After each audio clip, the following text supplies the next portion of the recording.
Welcome back to Infidelity Tales Lab. We're incredibly grateful for your support. Before we begin today's tale, tell us, which city or country are you joining us from? We love connecting with our global audience. Now, let's dive into today's story. The Liability. Chapter 1. Shadows of Sacrifice. Major Caleb Reeves stood at the edge of his daughter's bed, watching her peaceful sleep.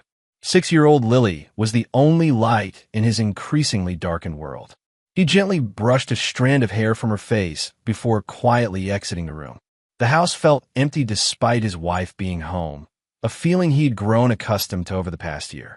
At 42, Caleb had given 20 years to the Marines, Special Operations 3 combat tours, and now a position at the Pentagon's Strategic Intelligence Division. His chest bore scars from shrapnel in Fallujah. His shoulder had never fully recovered from a helicopter extraction gone wrong in Yemen, and nightmares still occasionally jolted him awake in cold sweats. But nothing hurt quite like the growing distance between him and Vanessa. When they'd met 12 years ago, Vanessa Kinsella had been a vibrant political science graduate with dreams of Washington power circles. She'd found his quiet strength and unwavering moral code attractive then. Now, she seemed to resent everything about him, especially his commitment to a military career that kept her from fully ascending social and political ranks she coveted. "You're home early," Vanessa remarked coldly, not looking up from her tablet as Caleb entered their bedroom. Her blonde hair fell in perfect waves over her shoulders, an immaculate mask hiding the person she'd become. "The secretary canceled the afternoon briefing," Caleb replied, loosening his tie. "Thought I'd surprise Lily. She has piano lessons at 4. Mother's taking her." Caleb stiffened. "I didn't know Eleanor was in town." "There's a lot you don't know," Vanessa murmured, finally glancing up with those ice-blue eyes that once showed warmth. "Mother's been helping me consider some options." "Options for what?" "Life after you." Her delivery was casual, as though discussing dinner plans. The words hit Caleb like a physical blow. "You want a divorce?" Vanessa stood, smoothing her designer dress. "Let's not be dramatic. We both know this hasn't been working. Your career has stalled, and you're too principled to play the political games needed for advancement. Meanwhile, I'm stuck as the dutiful military wife when I could be." "Could be what? With Dominic Westfield?" Caleb asked quietly. Her momentary flash of surprise confirmed what his friend Ruben Torres from military intelligence had reluctantly told him weeks ago. Dominic Westfield, billionaire defense contractor, campaign financier, and a man who'd been secretly meeting his wife for months. "Don't be absurd." She recovered quickly. "Dominic is a family friend." "Since when is our family friendly with men who sell overpriced, substandard equipment that gets soldiers killed?" Vanessa's expression hardened. "This is exactly why you'll never advance. You see everything in black and white, good and evil. The real world operates in grays, Caleb." The doorbell rang, saving them from further confrontation. "That'll be Mother with Lily," Vanessa said, brushing past him. Downstairs, Eleanor Winthrop glided through the front door like she owned the place. At 65, she remained striking, with the same blonde hair as her daughter, now elegantly silver at the temples, and the same calculating gaze. "Caleb," she acknowledged with a thin smile. "How unexpected. Shouldn't you be at the Pentagon plotting another glorious military misadventure?" "Grandma taught me a new song, Daddy," Lily exclaimed, running to him. Caleb lifted her into his arms, inhaling the scent of her strawberry shampoo. "Did she now? I can't wait to hear it, pumpkin." "Not now, darling," Eleanor interjected. "We need to discuss the summer gala with your mother. Run along and practice." Caleb set Lily down, but kept a gentle hand on her shoulder. "Actually, I thought we might get ice cream, Lily. Would you like that?" "Yes, please." Lily bounced excitedly. "Caleb," Vanessa's voice carried a warning. "We have a congressman's fundraiser tonight. Mother and I need to prepare." "I wasn't invited," he replied simply. "Because you made your feelings about his defense appropriations bill quite clear last time," Eleanor said sharply. "Some opinions are best kept private." "Not when those opinions might save lives," Caleb countered. Eleanor shared a look with Vanessa that sent a chill down his spine. It wasn't just disappointment or frustration. There was something predatory in that exchange. Go change, Lily, Vanessa instructed. You can have ice cream with Daddy. As Lily thundered up the stairs, Eleanor turned to Caleb with surprising intensity. You should reconsider your position, Major. The congressman's bill includes provisions that would handsomely benefit military families, including survivors' benefits. Caleb felt the hair on his neck rise. I don't need to be bought, Eleanor. Everyone has a price, she replied smoothly, even if it's not monetary. Sometimes the price is simply removing obstacles. Before Caleb could respond, his phone buzzed. New orders. Immediate deployment to assess a developing situation in Eastern Europe. He had 24 hours.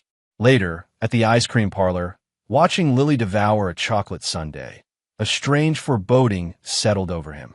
3 deployments in combat zones, and he'd never felt as threatened as he did in his own home today. Daddy? Lily asked, chocolate smeared on her cheek. Yes, Pumpkin.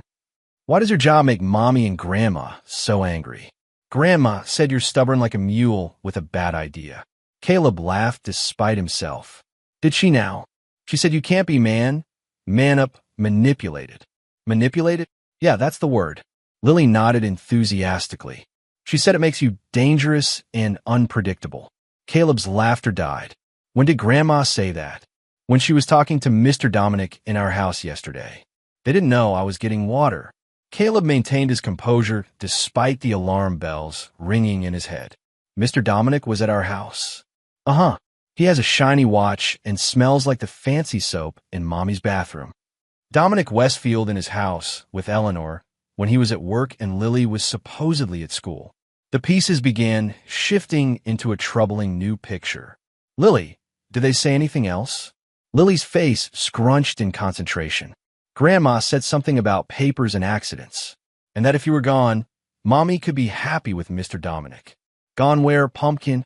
Lily shrugged, returning to her ice cream. I don't know. Mommy cried and said she couldn't do it. But Grandma said sometimes people become liabilities. She struggled with the word. What's a liability, Daddy?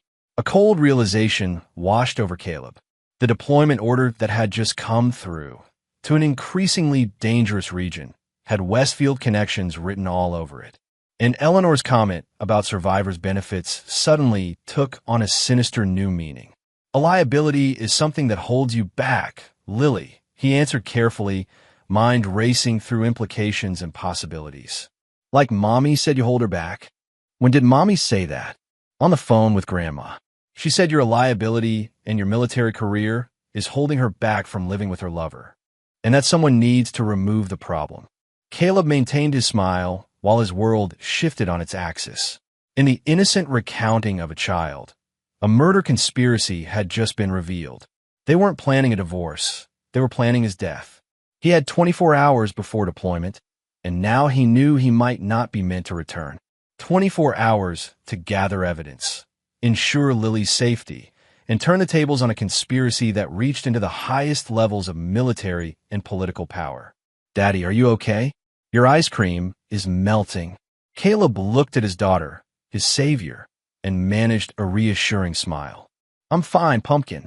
Just thinking about a game we're going to play. What kind of game? A very important one, he said, pulling out his phone to text Ruben. It's called Saving Daddy. Chapter 2, Operation Truth Seeker. Are you absolutely certain about this, Caleb? Ruben Torres leaned forward in the dimly lit corner of the Pentagon parking garage. At 45, Ruben had the weathered face of someone who'd seen too much and the sharp eyes of a man who missed nothing. After 22 years in military intelligence, he knew precisely how dangerous accusations like Caleb's could be.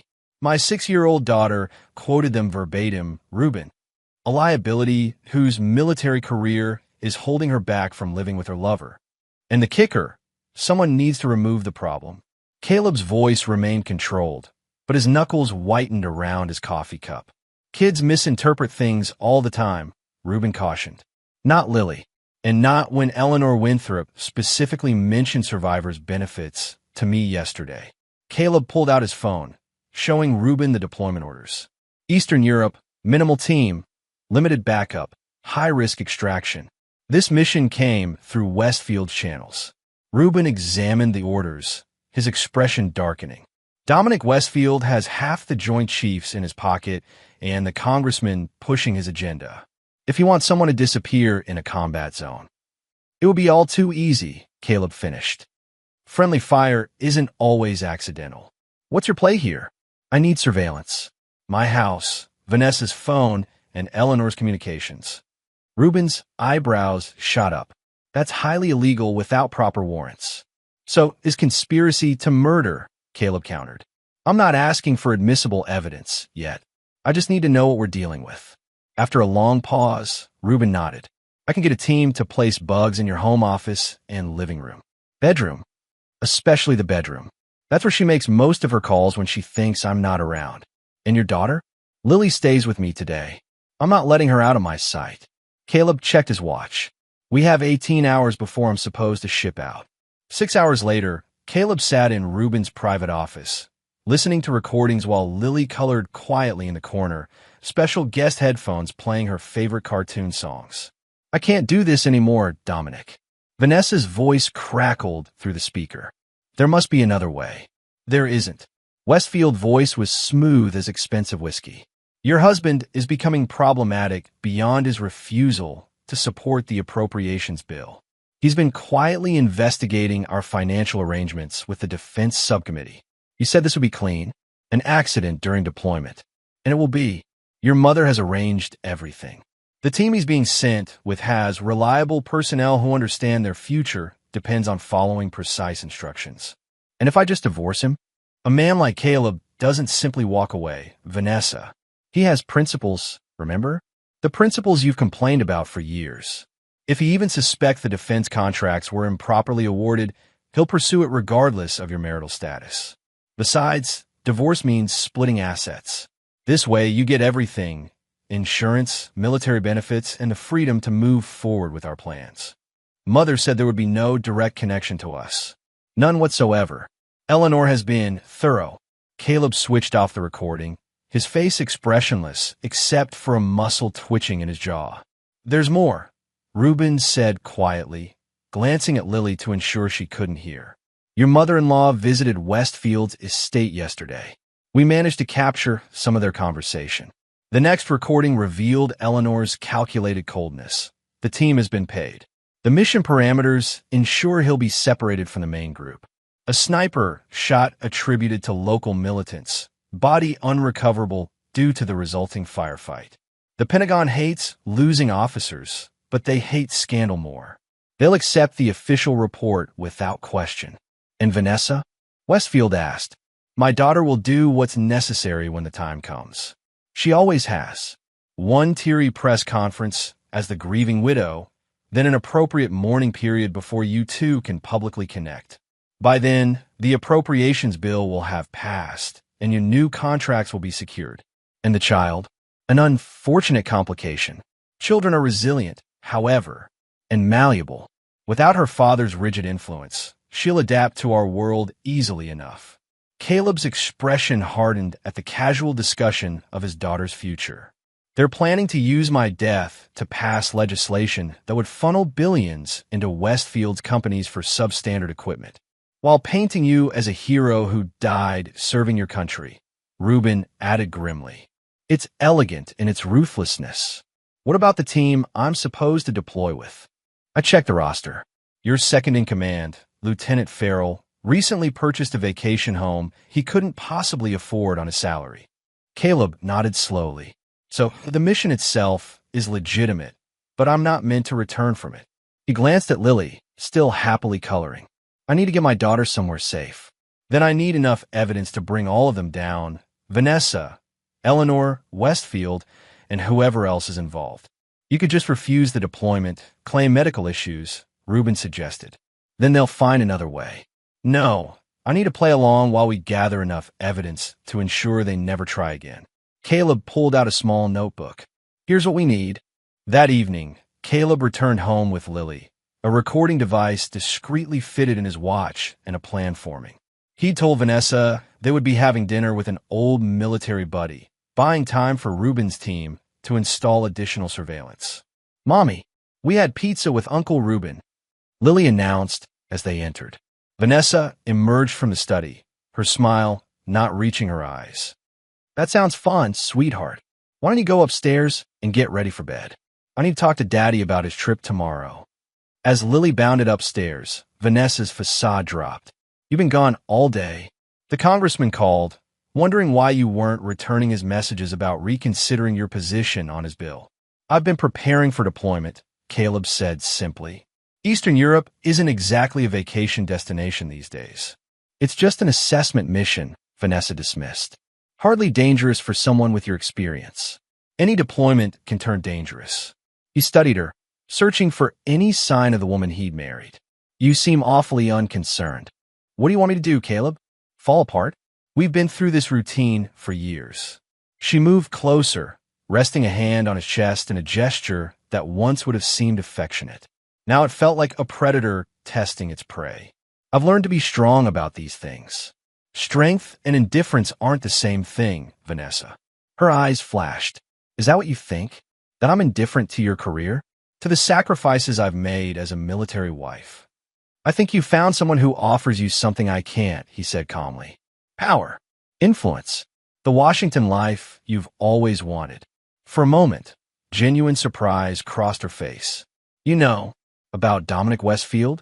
Yes. She recovered quickly, calculation replacing shock. It's not what you think, isn't it? The defense contractor whose equipment failed and got 3 of my men killed in Afghanistan? The man funneling money through shell companies to buy congressional votes? That Dominic Westfield? You don't understand the complexities. I understand perfectly, Caleb interrupted. What I don't understand is when my wife decided I was a liability that needed to be removed. The color drained from Vanessa's face. What are you talking about? From a staircase came a small voice. Daddy, is this part of our game?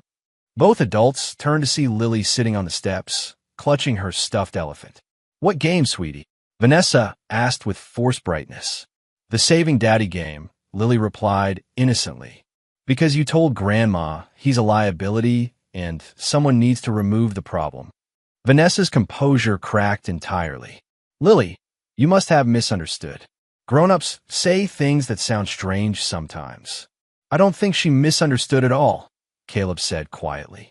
I think she heard exactly what you and your mother have been planning with Westfield. You're being ridiculous, Vanessa hissed, but her eyes darted to her phone on the side table. Am I? Then you won't mind explaining to the military investigators why Lieutenant Farrell on my deployment team suddenly came into enough money for a lake house in Vermont. The flash of panic in Vanessa's eyes told him everything. She lunged for her phone, but Caleb was faster. I wouldn't, he warned. Everything you say and do right now is being recorded. You're insane, she spat. No one will believe these paranoid delusions. Maybe not, but they'll believe the recordings from the house, your conversations with Westfield, and Eleanor's detailed instructions to the team meant to eliminate me. Lily looked between them, confusion clouding her features. Mommy, did you want Daddy to go away forever? The innocent question hanging in the air seemed to break something in Vanessa. She sank onto the couch, the perfect facade crumbling entirely. You don't understand what it's like, she whispered.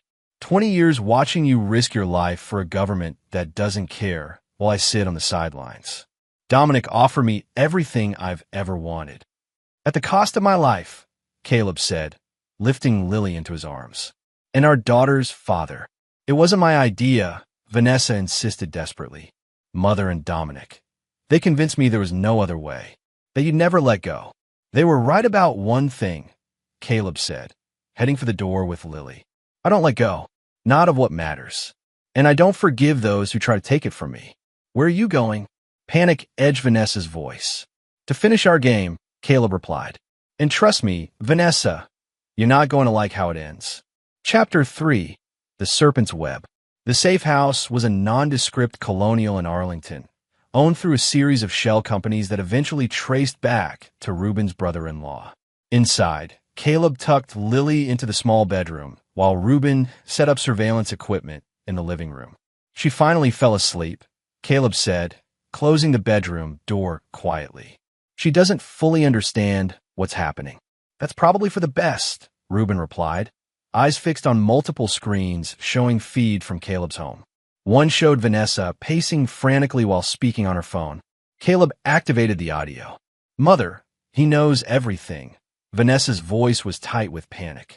Lily overheard us and told him. He mentioned recordings, Farrell's lake house. He knows about the deployment plan. Eleanor's voice remained unervingly calm. "Calm yourself, Vanessa. He's bluffing. Without concrete evidence, it's his word against ours. You don't understand. He has recordings. He knew exactly what we said. Impossible. We've been careful. Well, apparently not careful enough. He's taken Lily and disappeared."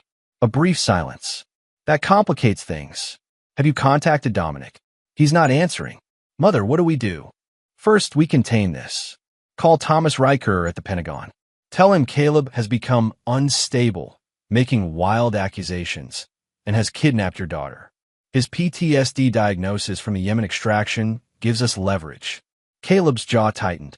The PTSD diagnosis had been minor, treated, and cleared, but remained in his file, a vulnerability Eleanor clearly planned to exploit. "Then what?" Vanessa asked. "Then we accelerate our timeline. Dominic can arrange for Caleb to be found. Once he's in custody for kidnapping, we can control the narrative. A tragic case of a decorated officer whose mind finally broke under pressure. And Lily will be returned to her mother, of course. Her testimony can be attributed to confusion, her father's manipulation, or simply childish misunderstanding."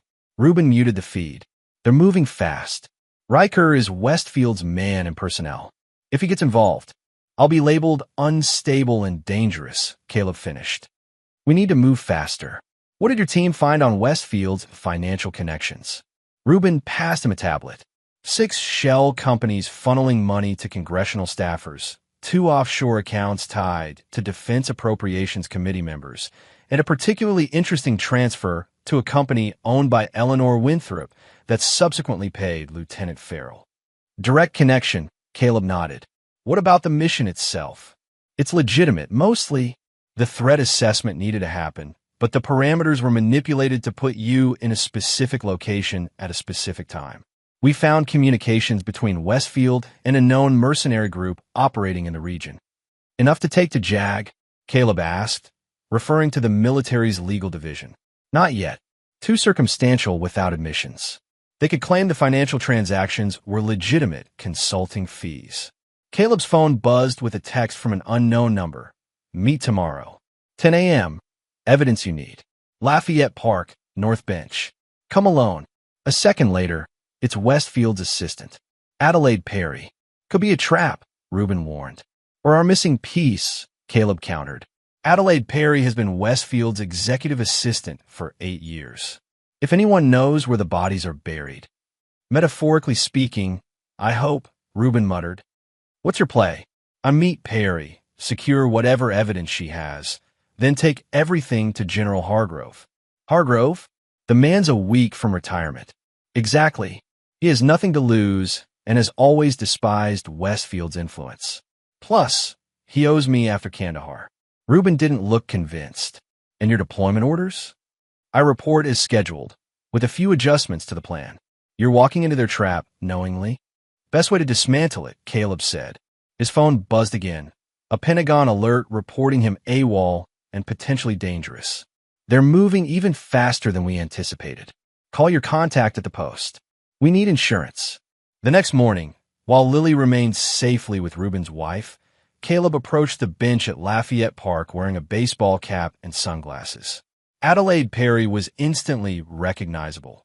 Her rigid posture and perpetual expression of quiet competence had been fixtures at Westfield's side during Pentagon meetings. "Major Reeves," she acknowledged without looking up from her phone. "You've caused quite the commotion." "Just responding to a murder conspiracy," he replied quietly, taking a seat beside her. "Why the meeting?" "Because Dominic Westfield didn't become a billionaire by playing fair, and I didn't become his right hand by being naive." She slid a thumb drive across the bench. "Yesterday, after your confrontation with your wife, Dominic instructed me to clean up certain files. 20 years as his assistant, and he still underestimates what I know and what I keep." Caleb pocketed the drive. "Why help me?" Adelaide finally looked at him, her expression severe. My brother was one of the soldiers who died testing Westfield's faulty equipment in Afghanistan. The official report blamed operator error. Understanding dawned. Staff Sergeant Michael Perry. He was one of my men. Dominic buried the internal reports showing design flaws. Then he paid off inspectors to approve the next generation of the same equipment. Her voice remained professionally detached despite the subject matter. I took this job to find evidence. It's taken 8 years. And now Dominic has crossed from corporate manslaughter to conspiracy to commit murder. That drive contains financial records, communications about your deployment, and recordings of meetings with your mother-in-law that I've accumulated. This is a significant risk for you, Caleb observed. I resigned this morning. By tonight, I'll be unreachable. She stood. The password is Michael0517, my brother's name and the day he died. Adelaide, Caleb called as she walked away. Thank you. She paused without turning. Don't thank me, Major. Just finish it. Back at the safe house, Caleb and Reuben examined the contents of the drive. It was a treasure trove. Years of financial malfeasance, explicit discussions of bribing officials, and, most damning, recordings of Westfield, Eleanor, and eventually Vanessa discussing how to remove Caleb and cover up his death. This is everything we need, Reuben said. We should take this straight to General Hargrove and Jag. Not quite everything, Caleb replied, studying a particular set of documents. Westfield's operation is bigger than just the appropriations bill. He's been systematically undermining military readiness to create problems his companies can solve with overpriced contracts. Meaning we need to understand how deep this goes before we move. Who else is involved? How high does this reach? Caleb checked his watch. I have 4 hours before I'm officially AWOL from my deployment. You can't seriously still be planning to go? Modified plan, Caleb explained. I report for duty, but with copies of this evidence secured with multiple sources, including your contact at the post. If anything happens to me, everything goes public immediately. That's assuming Farrell and whoever else is compromised doesn't shoot you the moment you're alone. They won't, Caleb said with cold certainty. Because I won't be alone, and they'll never get the chance. 3 hours later, Caleb walked into the Pentagon briefing room in full uniform. Lieutenant Farrell's face showed momentary shock before he composed himself. Major Reeves, Colonel Wilson acknowledged stiffly. We were about to report you AWOL. My apologies, Colonel. Family emergency required immediate attention. So, I've heard, Wilson replied carefully. There are some concerns about your status. I'm aware of the allegations, Caleb responded calmly. Completely unfounded, as General Hargrove can confirm. On cue, the room's door opened to admit General Hargrove, his weathered face impassive as he surveyed the team. General, Colonel Wilson straightened in surprise. We weren't expecting you. Change of plans, Hargrove announced. The mission parameters have been adjusted. Major Reeves will be accompanying me to a high-level intelligence briefing regarding this operation. Lieutenant Farrell, you'll proceed with the team as planned.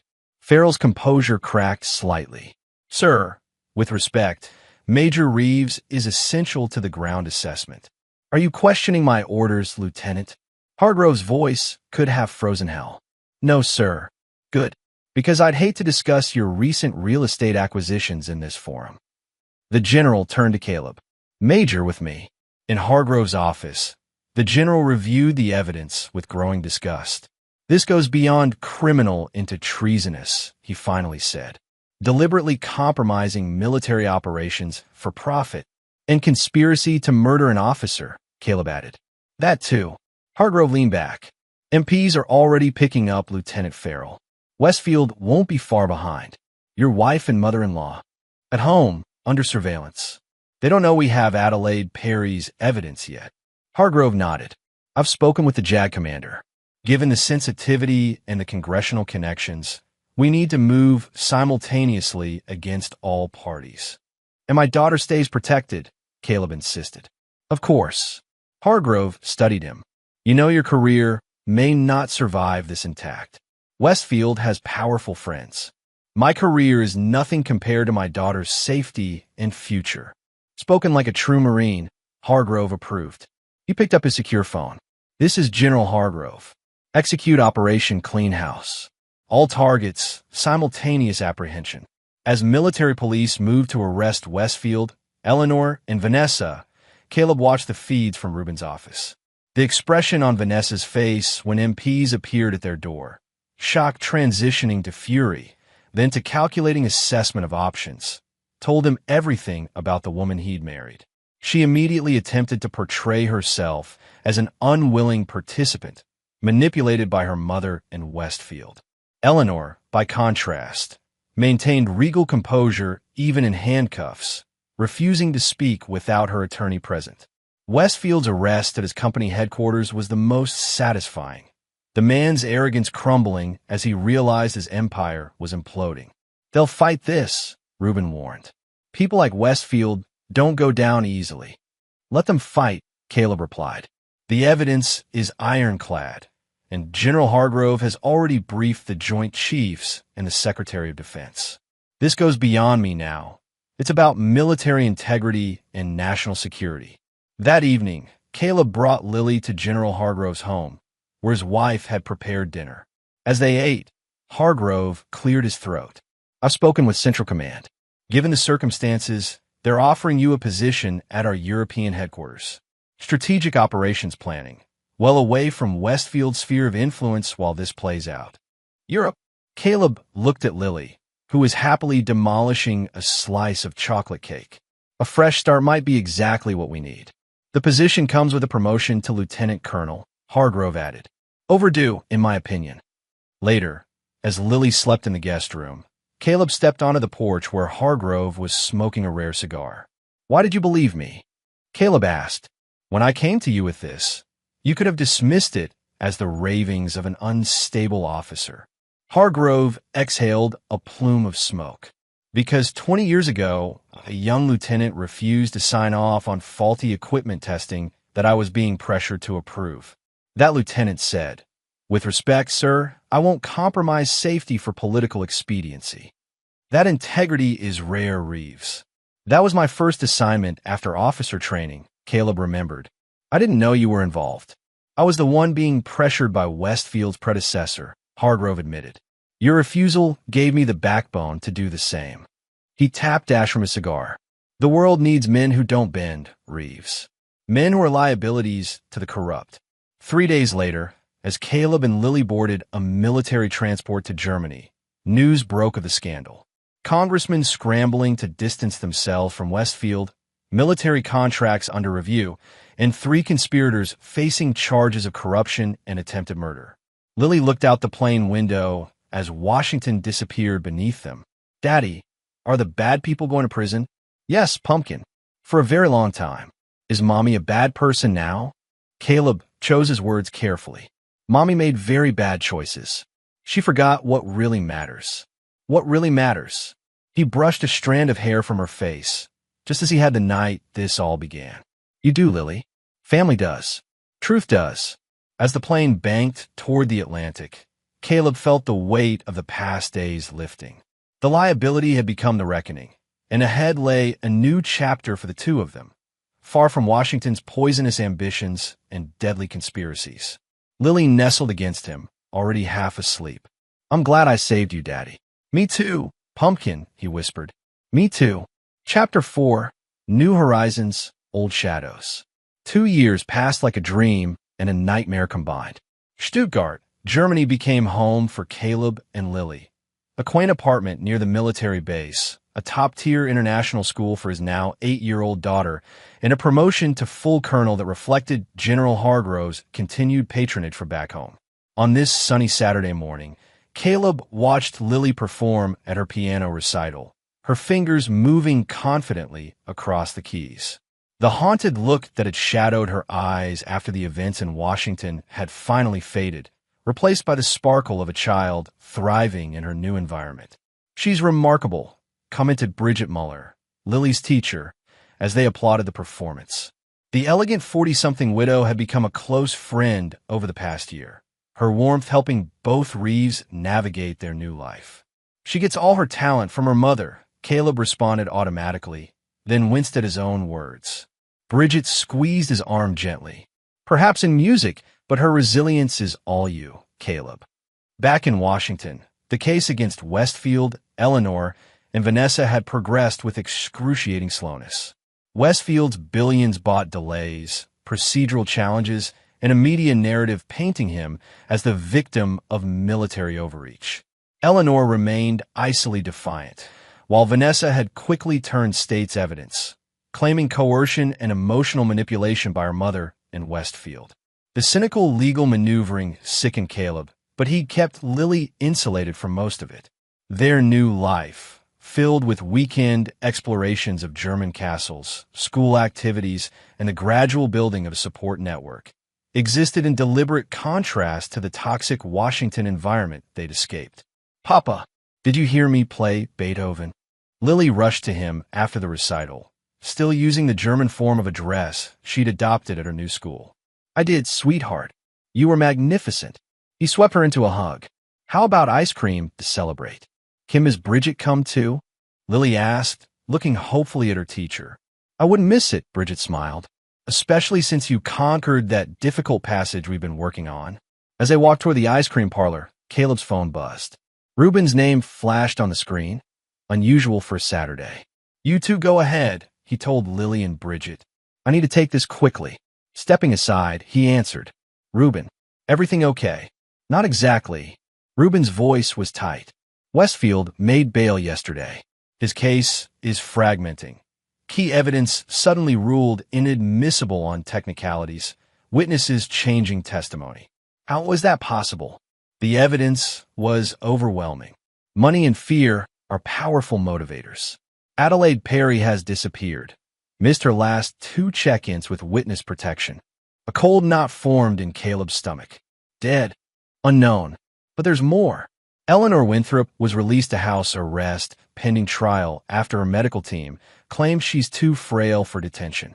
"She's about as frail as a cobra," Caleb muttered. "That's not why I'm calling," Ruben continued. "We've intercepted communications suggesting they know where you are. Stuttgart's not safe anymore, Caleb." The sunny German street suddenly felt exposed. Caleb scanned the area instinctively. "Ow! My assignment is classified. Someone high up is still on Westfield's payroll. You need to move today. There's chatter about a permanent solution to the European liability." "Understood. Where?" "Nowhere predictable. I'm arranging transport to a secure location, but you need to get Lily and disappear until it's ready. 6 hours maximum." Caleb's military training kicked in immediately. "Send the details through the secure channel. We'll be ready." Ending the call, he joined Lily and Bridget at the ice cream shop, maintaining a calm facade while his mind calculated options, threats, and escape routes. "Everything all right?" Bridget asked perceptively as Lily deliberated between chocolate and strawberry.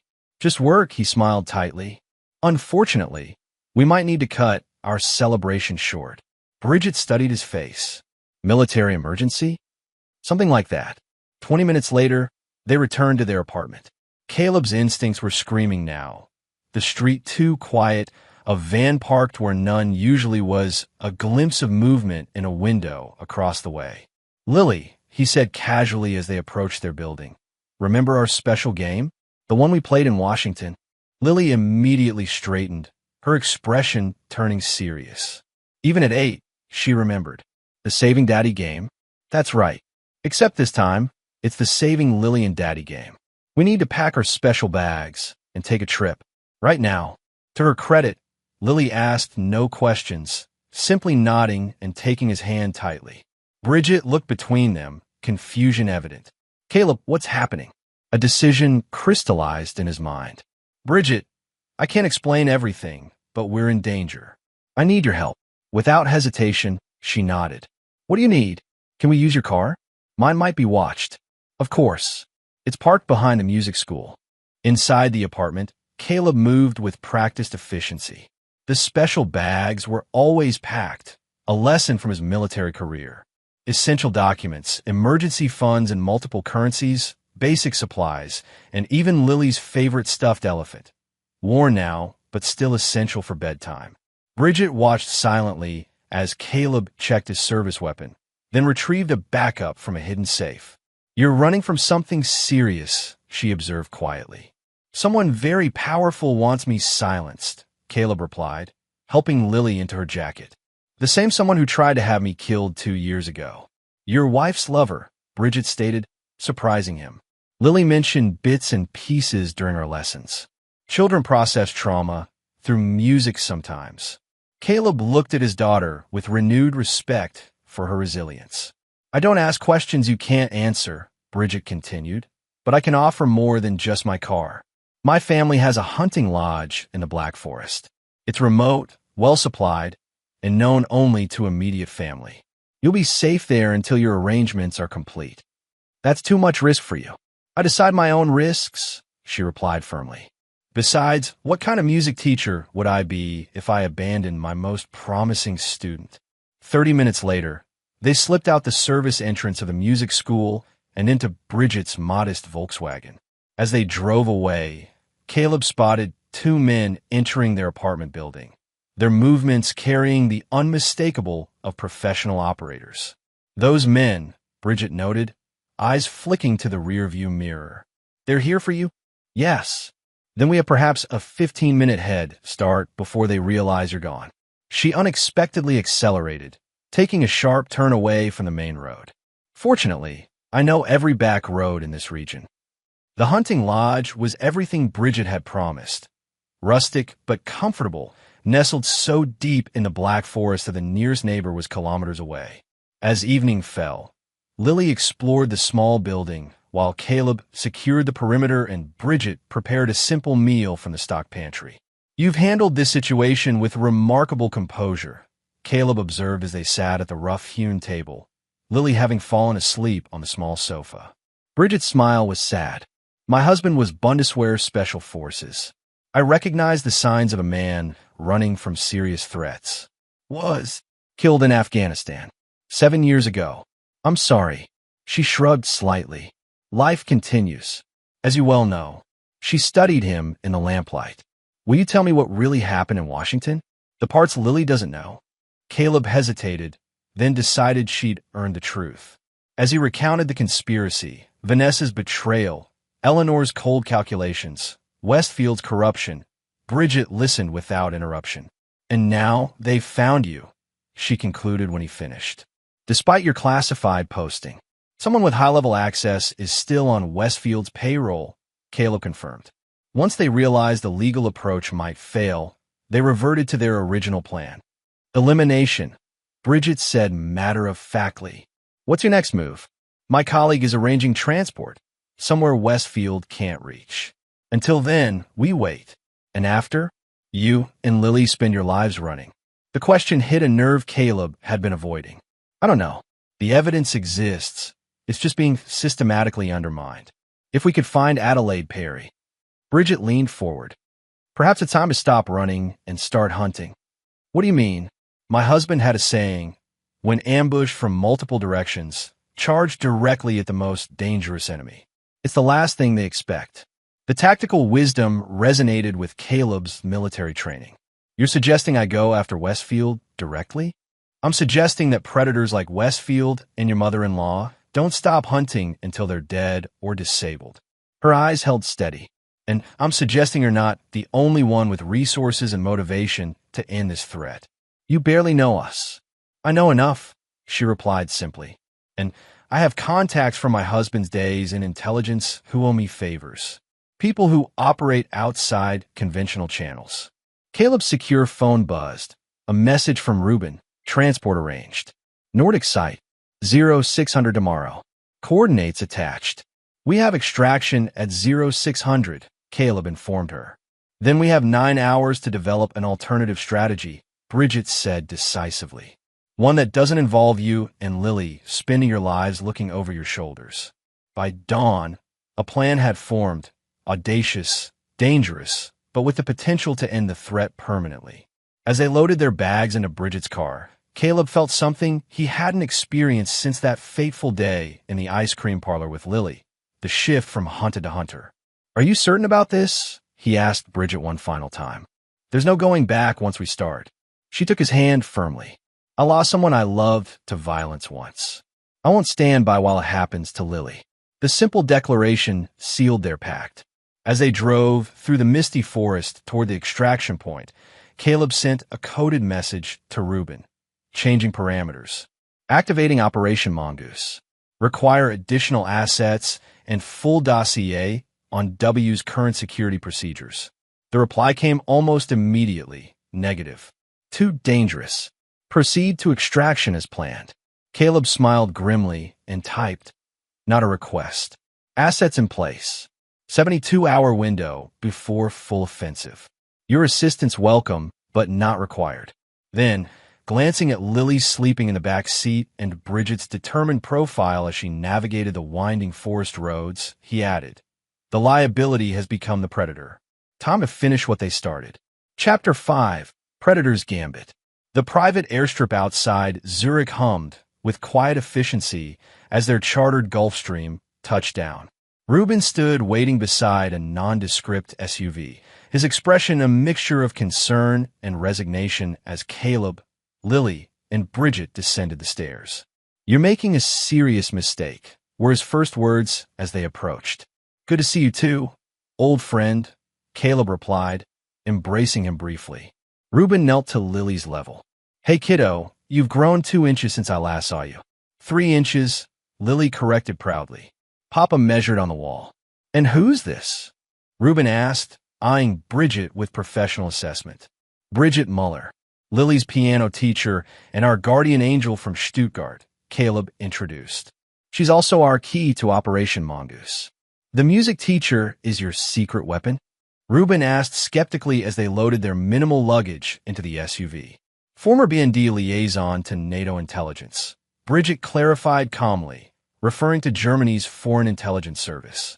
My late husband's position offered certain connections that have remained intact. Reuben's expression shifted from skepticism to cautious respect. That wasn't in your background check. That was rather the point, she replied with a hint of amusement.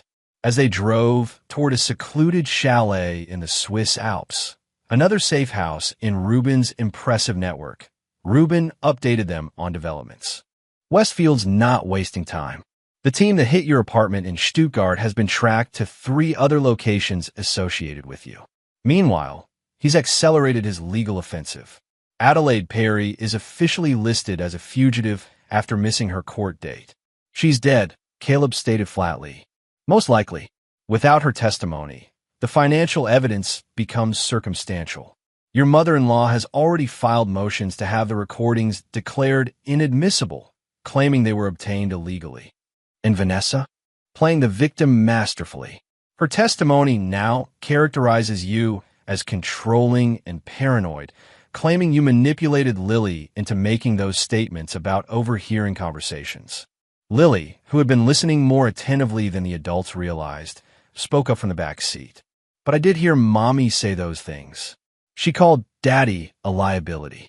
Caleb exchanged a glance with Bridget, who smoothly diverted Lily with a game on her tablet. What about General Hargrove? Caleb asked quietly. Still in your corner, but his influence is waning post-retirement. Westfield's attorneys are portraying this as a personal vendetta driven by Hargrove's long-standing animosity toward defense contractors. The chalet provided spectacular views of snow-capped mountains and the perfect isolation for their planning.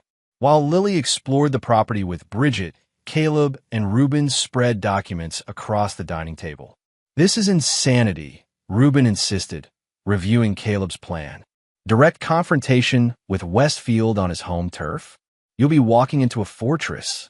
That's precisely why it might work, Caleb countered.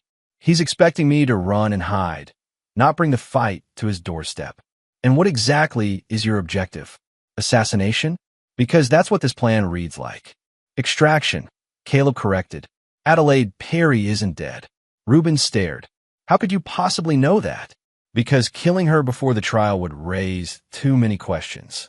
Westfield operates by creating plausible alternatives to the truth. Making her disappear, making her look like she fled, undermines her credibility without creating a martyr. Pure speculation. Informed analysis, Caleb countered. Plus, Bridget's contacts intercepted communications suggesting a package being held at Westfield's Montana compound, the one property not listed in any of his corporate disclosures. Reuben shook his head. Even if you're right, the compound is practically a military installation. Private security, former special forces operators, surveillance systems. And one significant vulnerability, Bridget interjected, joining them at the table. She spread satellite images across the surface. Every 2 weeks, Westfield hosts what he calls strategy retreats with his inner circle. The last one occurred 3 days ago, meaning we have 11 days until the next one, during which the compound will be at its most secure, Reuben argued. No, Caleb disagreed. During which Westfield will be at his most vulnerable because he'll be focused on business, not security. And during which we'll have inside help. Inside help. Reuben looked skeptical. Who? Caleb slid a photograph across the table. The image showed an elegant woman in her 60s with silver-streaked dark hair. Sophia Westfield, Caleb explained. Dominic's first wife. The woman he discarded when her social connections were no longer useful. The woman whose family fortune launched his first company, which he then leveraged to force her out during their divorce. You can't be serious. Why would she help you? Because, Bridget said, she's been gathering evidence against him for 15 years. And because when I contacted her through mutual connections, she revealed something interesting. She paused meaningfully. She's Adelaide Perry's aunt. Reuben's jaw dropped. Adelaide infiltrated Westfield's organization as revenge for her brother, and to help her aunt? Family loyalty is a powerful motivator, Bridget observed. Something Westfield consistently underestimates. Over the next 3 days, the plan took shape. Sophia Westfield provided detailed layouts of the Montana compound, security protocols, and confirmation that a woman matching Adelaide's description was being held in the guest house under constant guard. Meanwhile, Bridget's contacts furnished them with equipment, identities, and, most crucially, a legitimate invitation to Westfield's upcoming retreat through a German investment firm that wouldn't question the substitution of representatives. The most difficult part had been explaining to Lily why she would stay in Switzerland with Reuben's wife while the adults traveled to America. The compromise had been a sacred promise. This would be the last separation, the final chapter of their ordeal. One question remains. Reuben said the night before their departure. What about your wife and mother-in-law? This plan addresses Westfield and potentially rescues Adelaide, but Eleanor and Vanessa remain threats. Eleanor goes where the power is, Caleb replied. Remove Westfield, and she'll seek another patron. As for Vanessa, he hesitated. I have a different approach planned for her. The plan commenced. Caleb and Bridget, traveling as business consultants Stefan and Annalise Berger, arrive at Westfield's corporate retreat in Montana with impeccable credentials. Reuben coordinated from Switzerland, monitoring communications and providing real-time intelligence. Westfield's compound sprawled across 30 acres of pristine Montana wilderness, a modernist architectural statement of glass, steel, and stone that projected power while appearing to harmonize with the rugged landscape. The security was as formidable as expected. Discreet but omnipresent guards, surveillance cameras disguised as landscape lighting, and a sophisticated perimeter system. Her Berger, Frau Berger, the corporate liaison, greeted them at the helipad. Welcome to Westfield Innovation Center. Mr. Westfield is currently in meetings, but looks forward to your presentation on European market penetration tomorrow. We're eager to share our insights, Bridget replied with perfect corporate blandness. As they were escorted to their accommodations, a luxurious guest cabin near the main complex, Caleb scanned the property, mentally comparing it to the plan Sophia had provided. The guest house where Adelaide was allegedly being held sat on the eastern edge, partially obscured by pine trees. That evening, during the welcome reception, Caleb and Bridget circulated among Westfield's executives and invited guests, gathering information while establishing their covers. Westfield himself made a brief appearance, commanding, charismatic, and utterly unaware that the man he'd twice tried to kill stood conversing with his a mere feet away. Caleb felt a cold satisfaction watching Westfield work the room, oblivious to the predator in his midst. Their eyes met briefly as Westfield surveyed his guests, but the disguise, subtle facial hair alterations, tinted contacts, and the unexpected context prevented recognition. At precisely 2 a.m., Phase 2 began. Using the security codes provided by Sophia, Caleb disabled the cameras along their route, while Bridget created a localized communications disruption that would appear as routine system maintenance. They moved silently toward the guest house, avoiding patrols. At the structure's rear entrance, they encountered their first direct obstacle, an armed guard who was supposed to be patrolling elsewhere. Bridget distracted him with a convincing portrayal of a lost and slightly intoxicated guest while Caleb approached from behind. A precise nerve strike rendered the man unconscious without a sound. Inside, they navigated the darkened interior using memorized floor plans until reaching a locked door with keypad access. Sophia's intelligence proved accurate once again. The code granted immediate entry. Adelaide Perry sat up in bed as they entered, her expression shifting from fear to confusion. "Colonel Reeves?" she whispered incredulously. "Time ago, Ms. Perry," Caleb replied quietly. "Your testimony is still needed." "How did you?" She shook her head in disbelief. "Never mind. We need to hurry. Westfield checks on me personally every morning." "Has he harmed you?" Bridget asked, helping her gather minimal belongings. "Not physically. He's too smart for that. But the psychological tactics." She shuddered. "He made me watch videos of what happened to witnesses in other cases who didn't cooperate. They retraced their steps, avoiding 2 more security patrols before reaching the perimeter. Sophia had arranged for a maintenance gate to be left accessible, their extraction point. That's when the first complication arose. Headlights appeared on the access road, an unscheduled security patrol. They froze in the tree lane, options rapidly diminishing. "Change of plan," Caleb decided. "Bridget, take Adelaide through the gate. Extraction vehicle should be there in 3 minutes. I'll create a diversion." "Absolutely not," Bridget hissed. "We stick to the plan."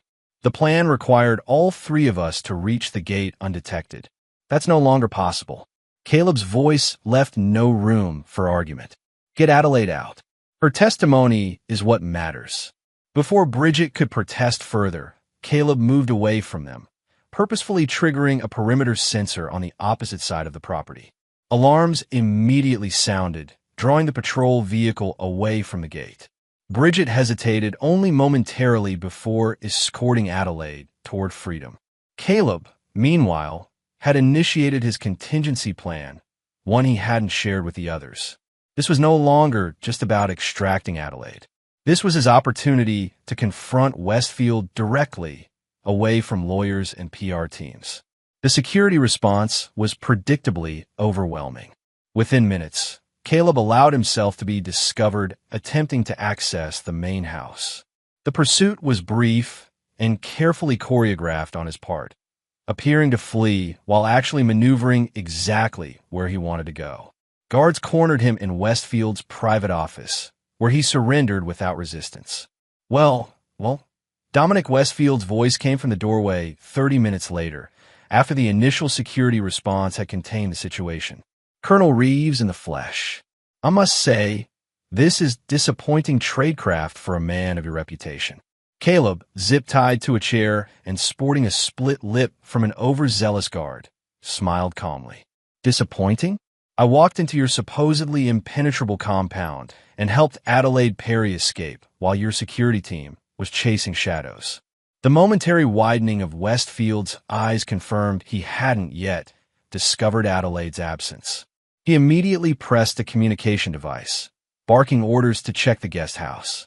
"You're bluffing," he said, but uncertainty had crept into his voice. "Am I? She'll be testifying before a grand jury within 48 hours, along with the additional evidence I've gathered since you tried to have me killed in Stuttgart." Westfield's composure slipped further as confirmation came through his earpiece that Adelaide was indeed gone. His face flushed with anger. "You've accomplished nothing except ensuring your own death," he snarled, control evaporating. "This time there won't be any deployment or accident. You'll simply disappear, along with whatever evidence you think you have." "That would be a mistake," Caleb replied evenly. Everything I have, including this conversation, is being transmitted to multiple secure locations. If I don't check in every 6 hours, it all goes public simultaneously. You expect me to believe that? Westfield scoffed, but doubt had entered his expression. Check my watch, Caleb suggested. Your technicians will find it's not just keeping time. Westfield nodded to a guard, who roughly removed Caleb's watch and handed it over. After examining it briefly, Westfield smashed it against the desk. Problem solved.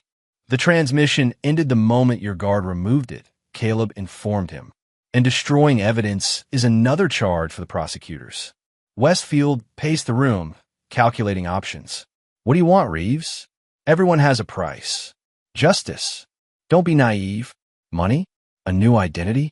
Your military career back. I want you to understand something, Caleb said, leaning forward despite his restraints. You didn't fail to kill me because of bad luck or Adelaide's betrayal. You failed because you fundamentally misunderstood what kind of man I am.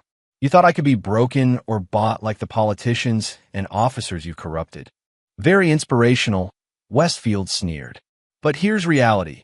I still have Eleanor Winthrop and your wife dismantling your credibility in court. I still have billions and connections you can't imagine. And I still have you zip-tied to a chair in my house, trespassing on my property. And I still have your ex-wife working with federal prosecutors right now. The name hit Westfield like a physical blow. Sophia? Impossible. She signed ironclad NDAs in the divorce. NDAs don't cover criminal conspiracy, Caleb countered. She's been collecting evidence for years, waiting for the right moment. Adelaide is her niece, by the way, something your background checks apparently missed. For the first time, genuine fear flickered across Westfield's face. You're lying. Am I? Ask yourself why I would come here personally, knowing the risks. It wasn't just to free Adelaide. It was to keep you occupied while federal agents executed search warrants on your 3 other properties. Warrants based on Sophia's affidavit about your hidden document locations. Westfield lunged for his secure phone, frantically dialing. The unanswered calls to each property confirmed Caleb's statement without a word being spoken. This is impossible, Westfield muttered. I would have known, just like you knew I was in your compound for 3 days. Caleb asked quietly. Your arrogance has always been your weakness, Dominic.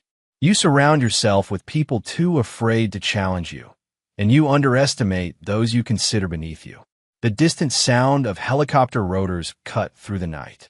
Westfield moved to the window, watching as FBI markings became visible on the approaching aircraft. Whoever you bribed in the Justice Department clearly had a change of heart, Caleb observed. Amazing how quickly loyalty shifts when self-preservation kicks in. Westfield turned back, rage and desperation warring in his expression. He drew a handgun from a desk drawer, aiming it at Caleb with a trembling hand. I can still ensure you don't walk out of here, he threatened. You could, Caleb agreed calmly. But it won't save you, and it won't bring back the power you've lost. Pull that trigger, and you'll die in prison instead of merely spending the rest of your life there. The standoff held for 10 excruciating seconds before Westfield's survival instinct won out. He lowered the weapon just as the first FBI agents breached the front entrance. As Caleb was being freed from his restraints by federal agents, Westfield, now in handcuffs himself, leaned close. This isn't over, Reeves. Not as long as I'm breathing. For once, Caleb replied quietly, we agree on something. Outside, as dawn broke over the Montana wilderness, Bridget waited beside an FBI vehicle, relief washing over her face as she saw Caleb emerge unharmed. You deviated from the plan, she admonished, though her eyes betrayed her relief. I modified it, he corrected. Adelaide, safe, already giving her statement to federal prosecutors. Her previous testimony has been reinstated, and with Sophia Westfield's evidence. She smiled. The case against Westfield is airtight now. And the others? Eleanor Winthrop was arrested attempting to board a private jet to the Cayman Islands an hour ago. As for your wife, Bridget hesitated. Tell me, she's offered to testify against both Westfield and her mother in exchange for immunity. Caleb absorbed this without visible reaction. Let her. It doesn't matter anymore. As they watched Westfield being loaded into a separate vehicle, Bridget studied Caleb's expression. You knew he would threaten you directly. You wanted him to reveal himself without lawyers present. I counted on his arrogance, Caleb confirmed. Men like Westfield can't resist demonstrating their power when they think they've won. You risked everything. No, Caleb corrected, thinking of Lily waiting safely in Switzerland. I risked myself to protect everything that matters. The Montana sky brightened with the promise of a new day as the convoy of vehicles departed the compound. For the first time in 2 years, Caleb felt the weight lifting. The predators had become the prey, and the liability had become their downfall.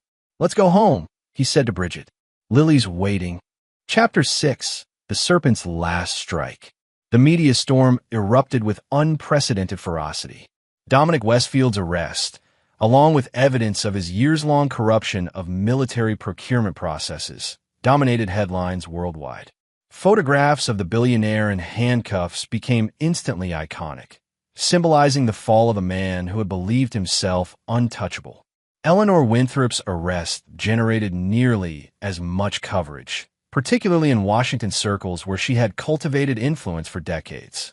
Former friends and allies scattered like startled birds, suddenly discovering principles that prevented them from commenting on ongoing legal matters.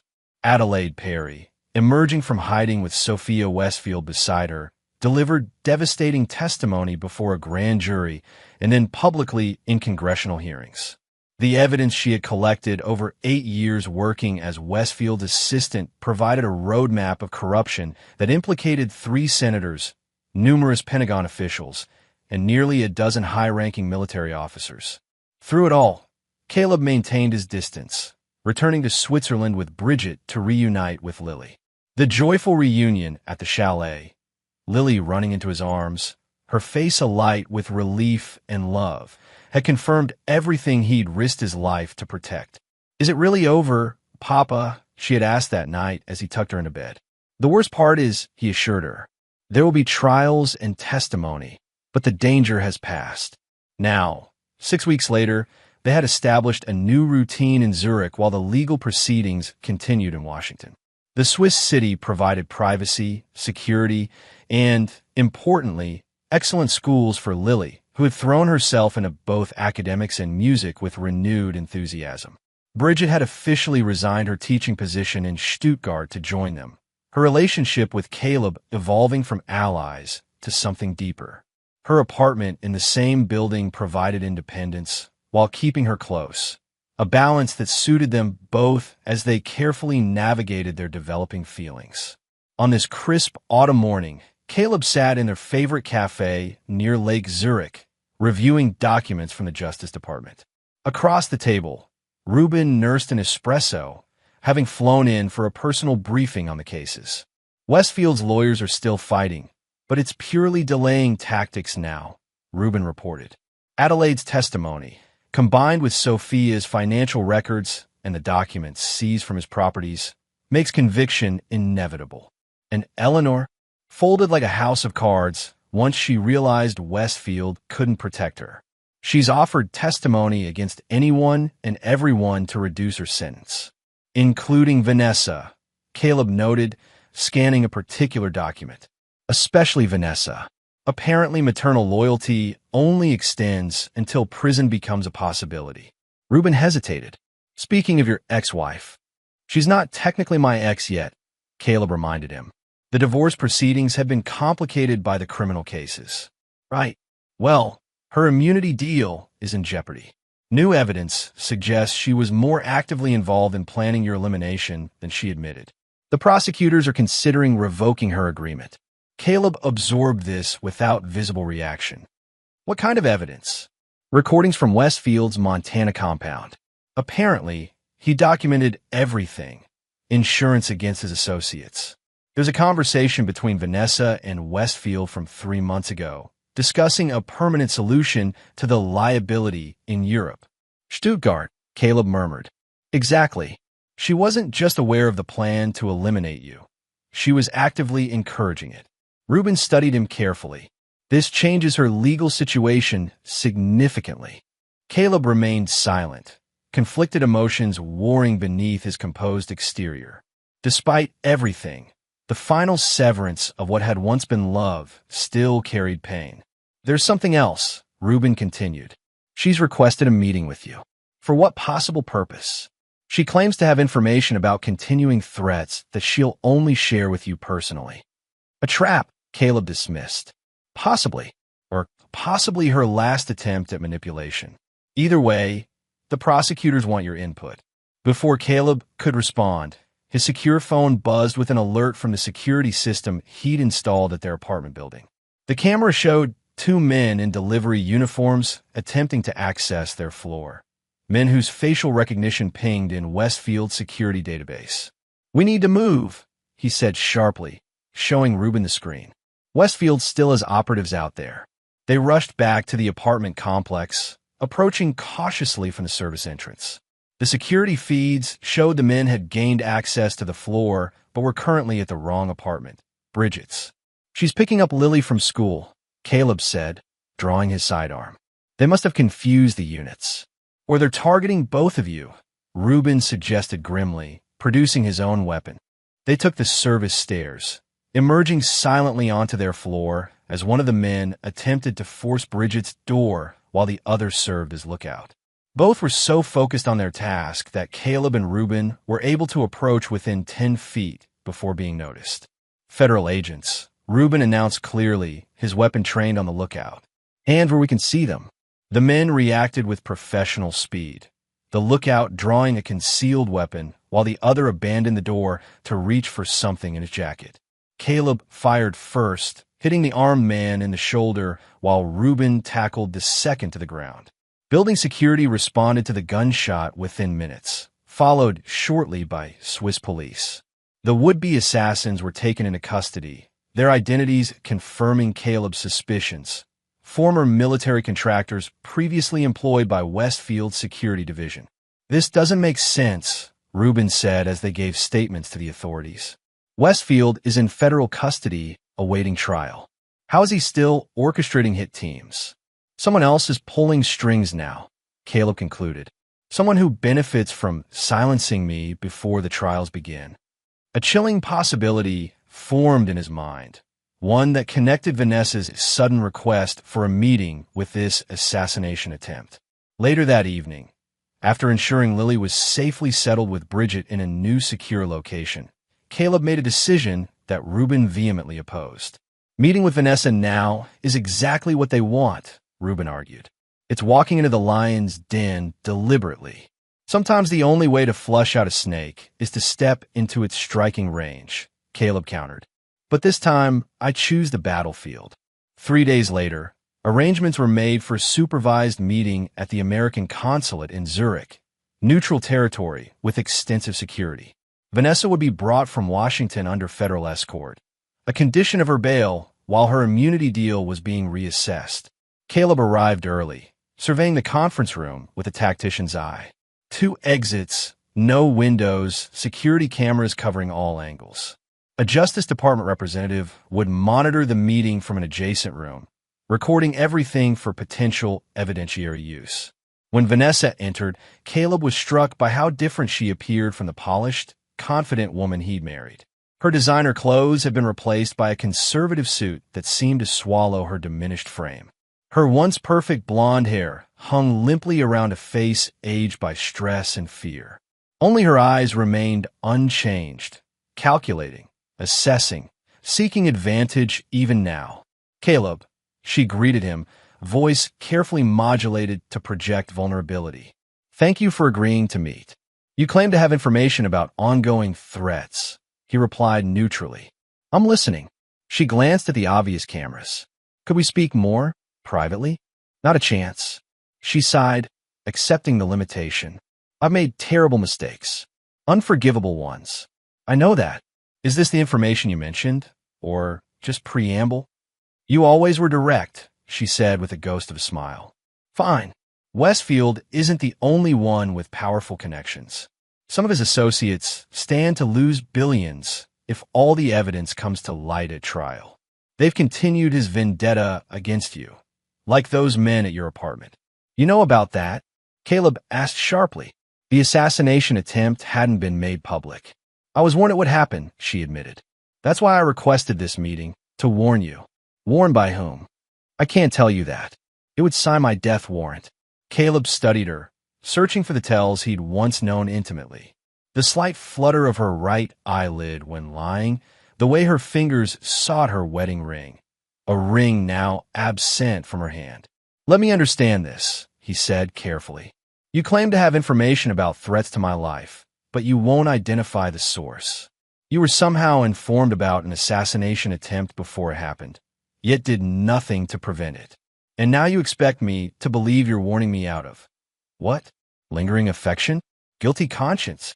Believe what you want about my motives, she replied, a flash of the old Vanessa breaking through. The fact remains that you and Lily are still in danger. These people won't stop. Names, Caleb demanded. Give me names, or this meeting is over. Vanessa leaned forward, lowering her voice despite the monitoring. If I give you names, I need protection. Real protection, not just the minimal security I have now. That depends on the value of your information. She hesitated, then slid a folded note across the table. 3 names. The first is the financial backer continuing Westfield's operations. The second is your mole in military intelligence who compromised your location in Stuttgart. The third, she paused meaningfully, is the person who originally suggested eliminating you rather than simply divorcing. Caleb opened the note, scanning the names with a face deliberately kept neutral despite his shock at the third name. How do I verify this? The account numbers on the back connect all 3. Transfers made 2 days before each attempt on your life. Washington, Stuttgart, and Zurich. Caleb refolded the note, tucking it into his pocket as he weighed his next words carefully. Why the change of heart, Vanessa? You were willing to have me killed. Twice. For the first time, genuine emotion broke through her calculated facade. I saw Lily on the news coverage of Westfield's arrest, standing there in the background while you spoke with authorities. She looked happy with you, and I realized what I'd almost taken from her. Tears formed in her eyes. I've lost her forever, I know that. But I won't be responsible for her losing you too. The declaration hung between them. Possibly genuine remorse. Possibly another manipulation. After 12 years of marriage, Caleb found he could no longer distinguish with certainty. If this information proves accurate, I'll speak to the prosecutors about your cooperation, he said finally, standing to indicate the meeting was concluded. Caleb, she called as he reached the door. Mother didn't force me into anything. That was a lie. Every choice was mine. You deserve to know that at least. He nodded once, then left without looking back. Outside the consulate, Reuben waited in an armored SUV, expression tense. Well, Caleb handed him the note. Verify these names and account numbers. Quietly, Reuben scanned the list, his eyebrows rising at the third name. This can't be right. That was my reaction, but it would explain how Westfield's team knew exactly when and where to find us in Stuttgart.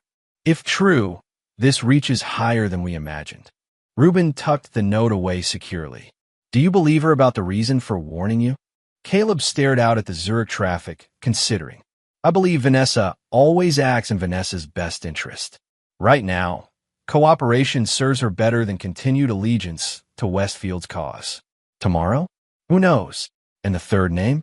Your reaction if it's confirmed. A cold certainty settled in Caleb's expression. Then Operation Mongoose has one final phase. Over the next 72 hours, Reuben's team quietly verified the information. The financial transactions matched exactly as Vanessa had indicated. The military intelligence mole, a lieutenant colonel named Harrison who had access to Caleb's classified posting, had indeed made contact with Westfield's organization shortly before the Stuttgart attack. But it was the third name that confirmed Caleb's darkest suspicions. General Malcolm Thornton, Deputy Director of Operations, and Caleb's former commander. The man who had personally approved his posting to Stuttgart after General Hargrove's retirement. Thornton was Westfield's man all along, Reuben confirmed during their secure call. He's been systematically eliminating evidence and redirecting investigations away from certain defense contracts for years. Your investigation threatened to expose not just Westfield, but Thornton's entire operation. And now he's trying to tie up loose ends before Westfield potentially implicates him to reduce his own sentence, Caleb concluded. Exactly. We've alerted trusted contacts at the Justice Department. They're preparing to move against Thornton, but carefully. His position gives him significant advance warning of conventional approaches. Then we don't use conventional approaches, Caleb decided. We use his own playbook against him. The plan came together born of desperation and experience. Using Bridget's intelligence contacts and Reuben's resources, they arranged for General Thornton to receive information about a critical witness meeting, one that would allegedly provide Caleb with documentation of Thornton's involvement with Westfield. The trap was set at an isolated lodge in the Swiss Alps, supposedly chosen for its privacy and security, actually selected for its controlled access points and surveillance capabilities. If Thornton sent another team, or came himself, they would have irrefutable evidence of his involvement. He's too smart to show personally, Reuben predicted as they monitored the approach roads from their command position. He doesn't need to, Caleb replied. We just need his team to connect back to him. The response came faster than anticipated. Within 18 hours of the information being strategically leaked, surveillance detected a four-man team establishing positions around the lodge. Their movements displayed, clearly professionals, not common mercenaries. Standard special operations pattern, Reuben observed through high-powered binoculars. American training. Thornton's using off-the-books operators from his own command, Caleb agreed. Exactly as I hoped. The team allowed the would-be assassins to breach the lodge's outer security, documenting their methods and equipment. When they reached the main building, instead of finding Caleb and a witness, they encountered a Swiss tactical team positioned in cooperation with American federal authorities. The capture was executed flawlessly, all four taken alive with minimal resistance once they realized they were completely surrounded. One final piece, Caleb said as they watched the operators being loaded into police vehicles. 30 minutes later, General Thornton received a video call on his secure military line, a line that should have been accessible only to authorized personnel. When he answered, expecting a report from his team, he instead found himself looking at Caleb Reeves. Impossible, Thornton muttered, immediately reaching to terminate the connection. I wouldn't, Caleb advised calmly. Federal agents are already entering your office. This call is being monitored by Justice Department officials and your commanding officers. As if on cue, Thornton's office door opened behind him, admitting several stern-faced men in FBI jackets. Your team has already implicated you, Caleb continued. The financial transfers link directly to your Cayman accounts. It's over, General. Thornton's face hardened from shock to cold fury. You have no idea what you've done, Reeves. The programs you've compromised, the operation's now at risk. Save it for your trial, Caleb interrupted.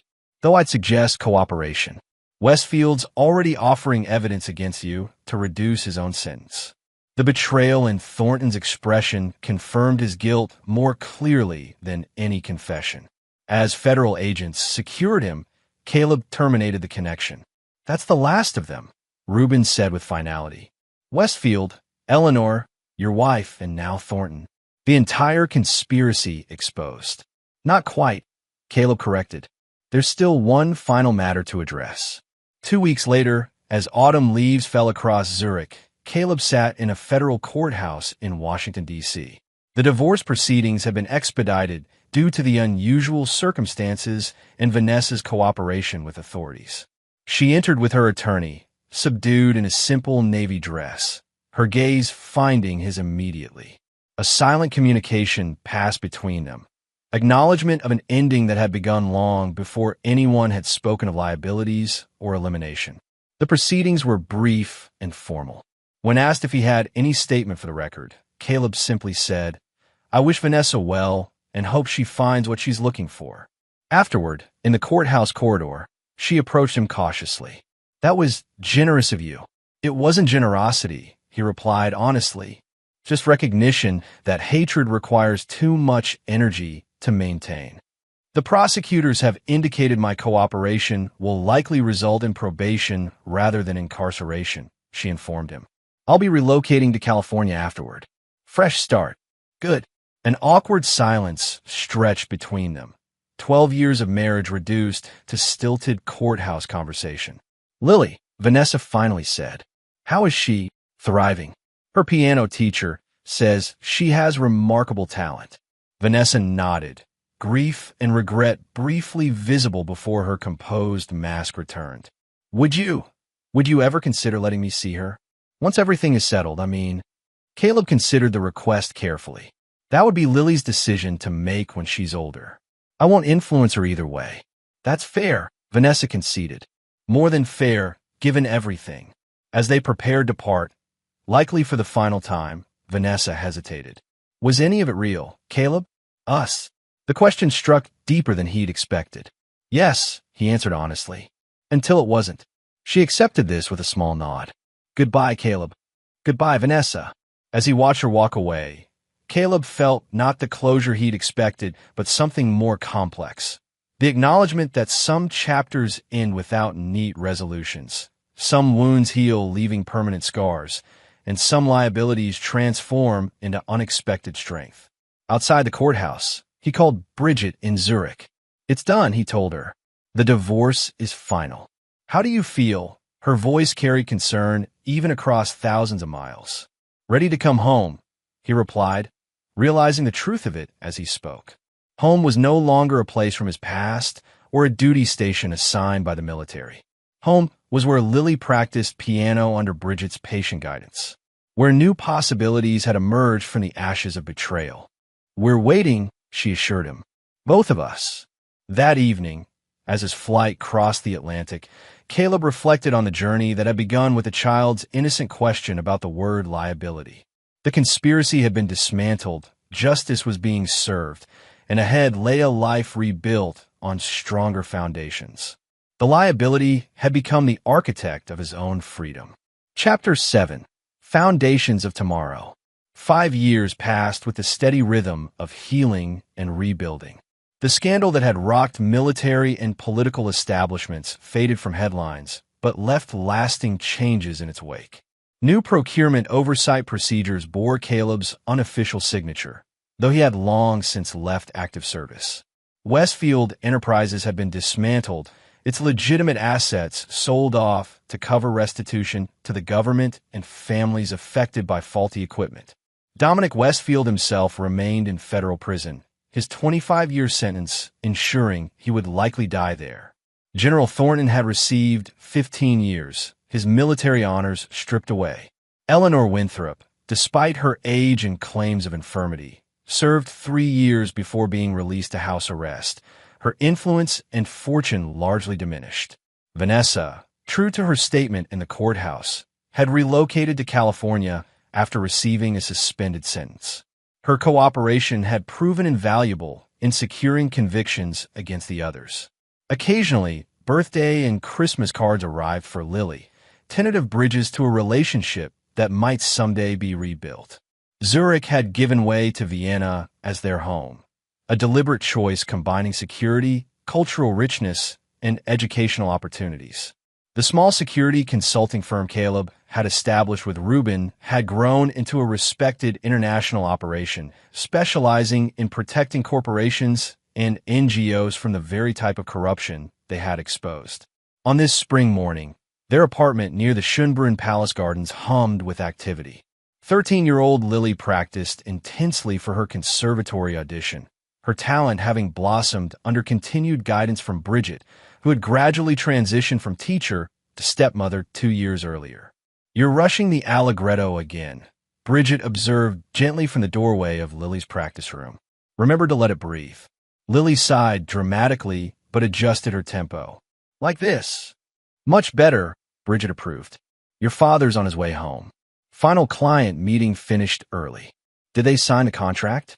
Lily asked, momentarily abandoning Mozart. Of course they did, Caleb announced, entering with a smile.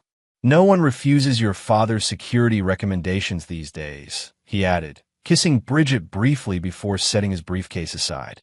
That's because they all secretly wonder if you'll expose their corrupt practices if they don't, Lily teased, rising to embrace him. Integrity consulting, Caleb corrected with mock seriousness. We don't threaten, we educate on best practices. Speaking of education, Bridget interjected. A letter arrived from Stanford today. Lily's eyes widened.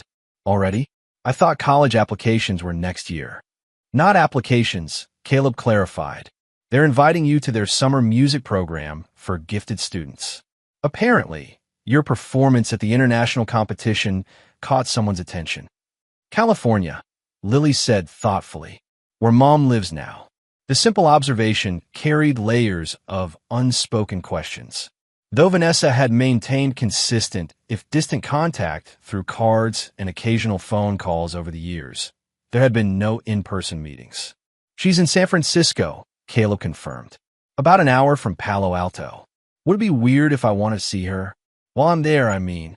Caleb and Bridget exchanged a glance that contained a complete conversation, the kind of silent communication they had perfected in both crisis and domesticity. Not weird at all, Caleb replied carefully. If that's what you want. I'm not sure what I want, Lily admitted. I just feel like maybe it's time to see her, to understand some things for myself. Caleb nodded, recognizing in his daughter the same thoughtful approach to difficult situations that had guided his own actions. Then we'll arrange it if you decide that's what you want. Later that evening, after Lily had returned to her practice and dinner preparations were underway, Bridget found Caleb on their balcony, gazing toward the palace gardens. You're worried about her seeing Vanessa, she observed, joining him at the railing. Not worried, exactly, he replied. Just aware of the complexities. Lily's remarkably level-headed for 13. She understands more than we sometimes credit. That's what concerns me, Caleb admitted. She understands enough to be curious about the whole story, but is she ready for all of it? The complete truth about what her mother was willing to do. Bridget considered this.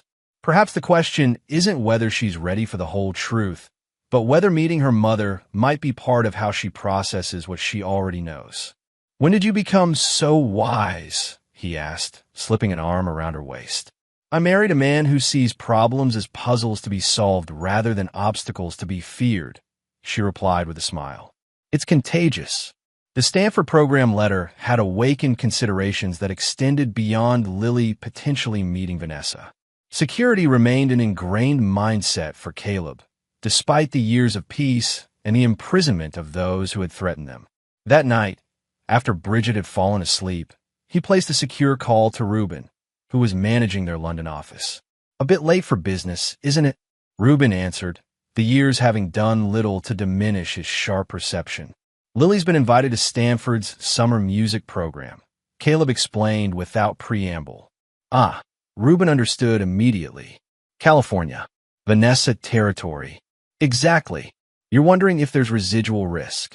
I'm wondering if I'm paranoid for still considering it, Caleb clarified.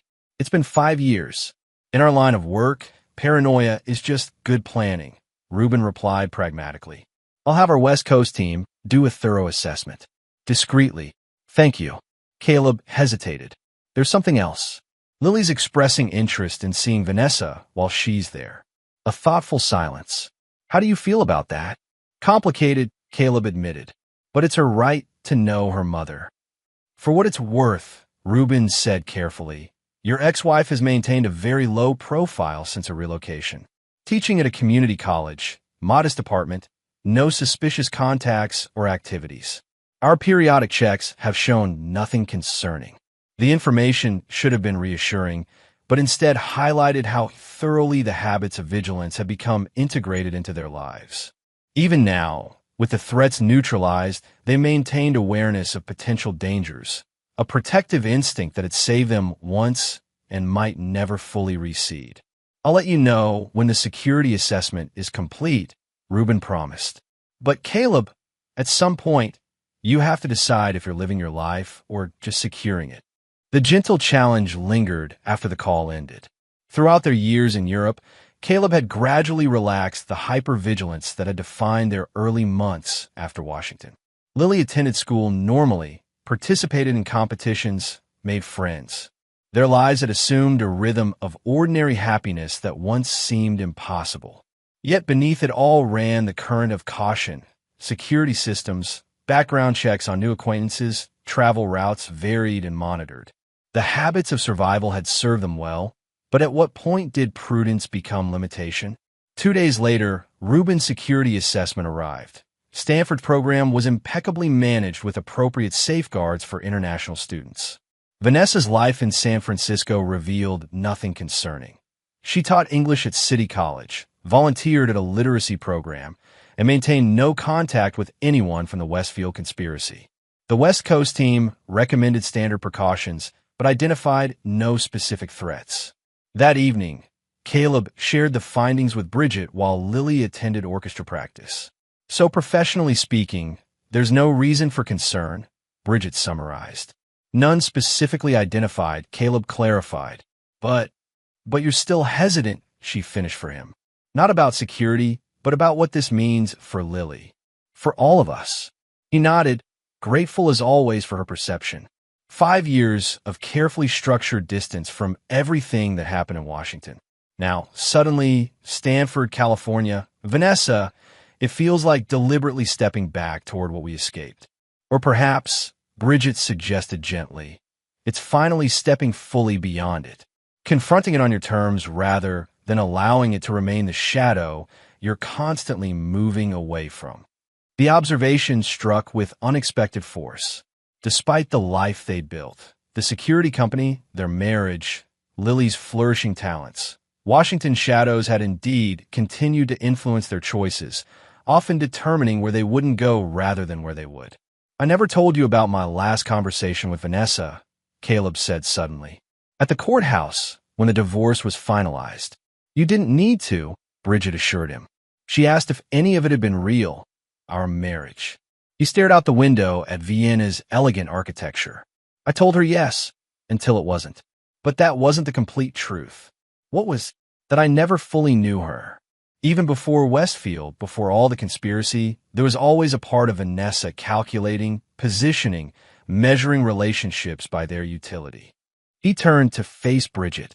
I think that's what I fear most about Lily meeting her. That she'll see that quality in her mother and either reject it or, worse, recognize it in herself. Bridget considered this thoughtfully. Perhaps that's precisely why Lily needs this meeting. To see both what she comes from and what she has chosen to become instead. When Lily returned from practice, they presented the Stanford acceptance and security assessment without pressure or direction, allowing her to process the opportunity on her own terms. So it's safe for me to go? She confirmed after reviewing everything. Yes, Caleb assured her. With standard precautions, of course. And seeing Mom? That remains entirely your decision, he said carefully. If you want to meet with her, we'll arrange it in a comfortable setting. If you don't, that's perfectly fine too. Lily nodded thoughtfully, then surprised them both. I think I'd like you both to come with me. Not to the program itself. I want to do that independently.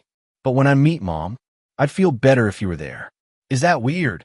Not at all, Bridget assured her, while Caleb felt unexpected emotion tightening his throat at his daughter's trust. Then let's do it. Lily decided with the directness that increasingly marked her transition from child to young woman. Stanford, San Francisco, all of it. The following weeks passed in a flurry of preparation, program registration, travel arrangements, and, most delicately, the communication with Vanessa regarding Lily's desire to meet. Her response had been immediate and emotional, expressing both gratitude for the opportunity and understanding of any boundaries that might be established. As their departure date approached, Caleb found his apprehension gradually replaced by a strange sense of resolution. This journey represented more than a summer program or a family reunion. It symbolized their willingness to engage with the past rather than merely distance themselves from it.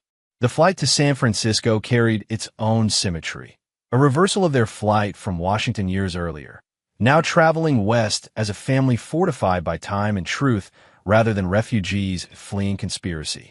Stanford's campus welcomed Lily with the embrace of potential and possibility.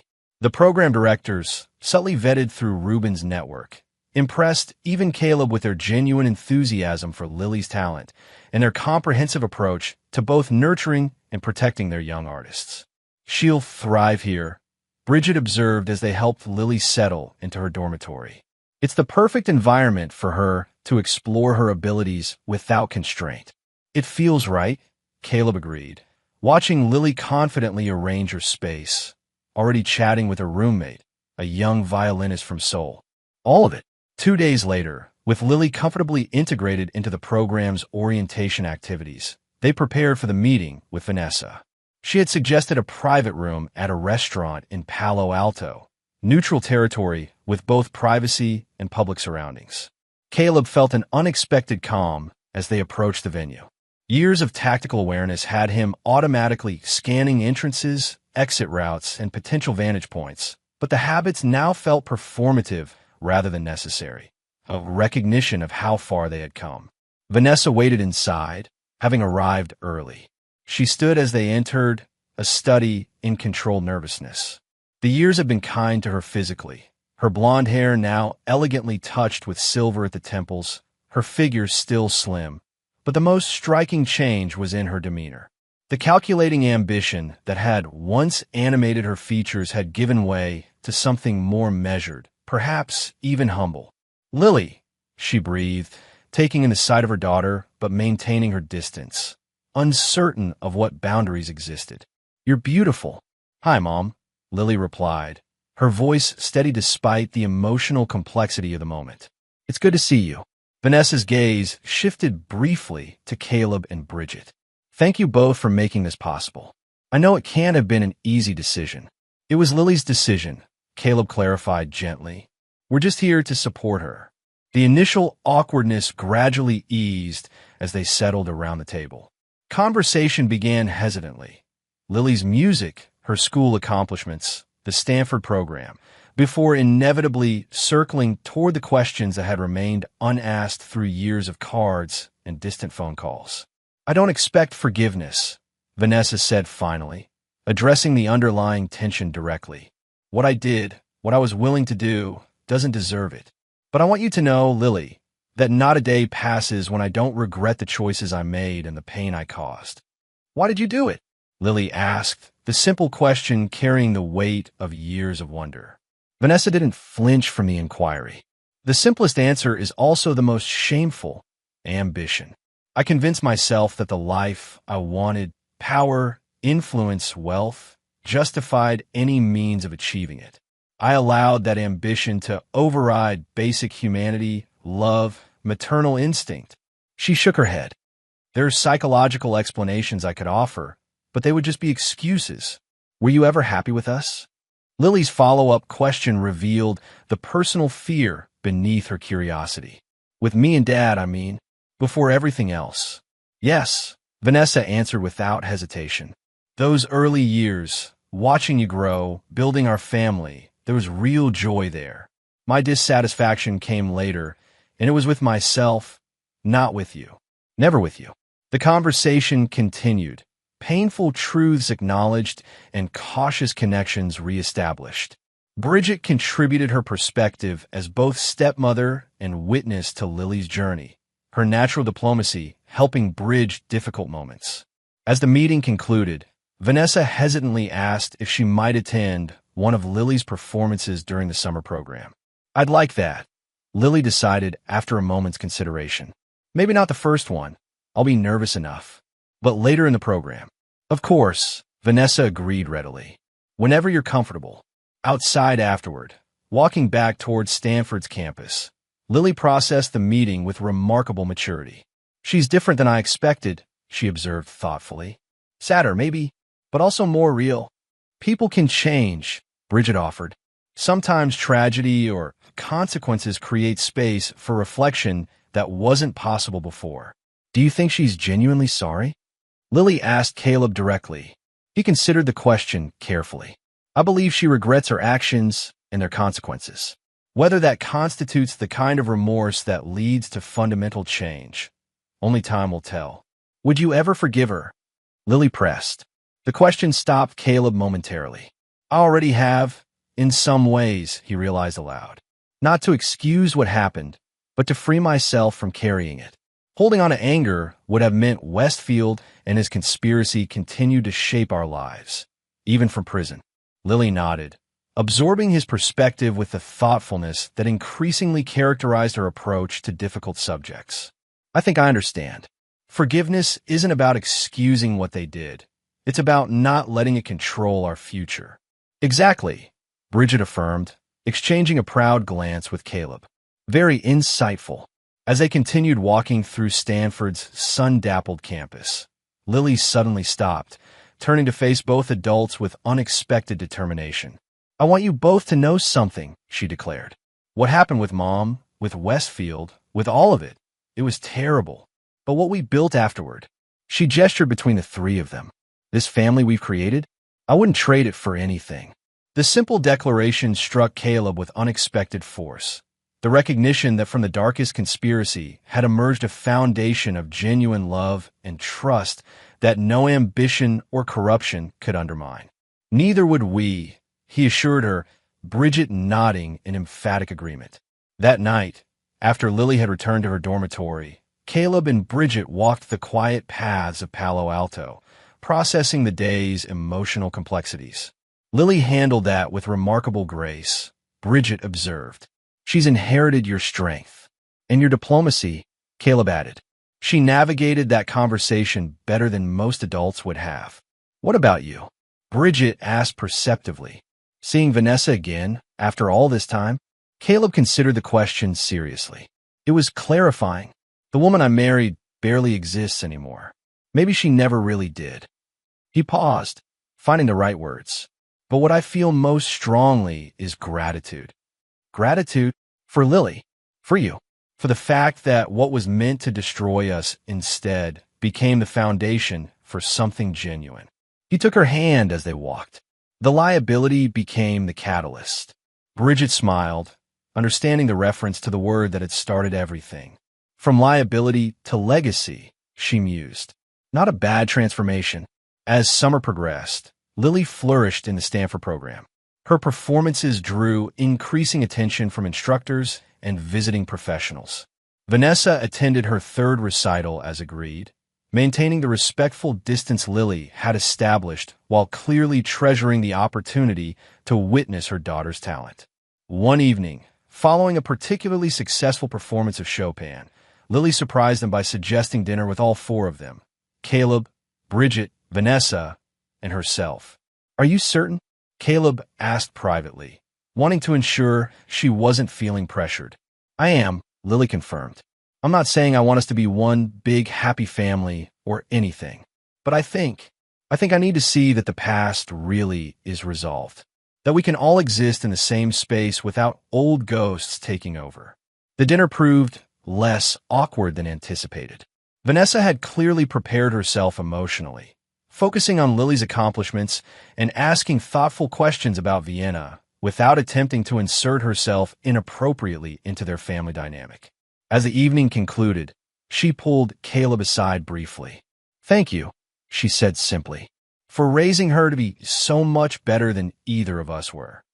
Then we were, Caleb corrected gently. People change, Vanessa. Sometimes for the worse, sometimes for the better. She accepted this with a thoughtful nod. I'm trying to be among the latter. I believe you are, he replied, surprising himself with the sincerity of the statement.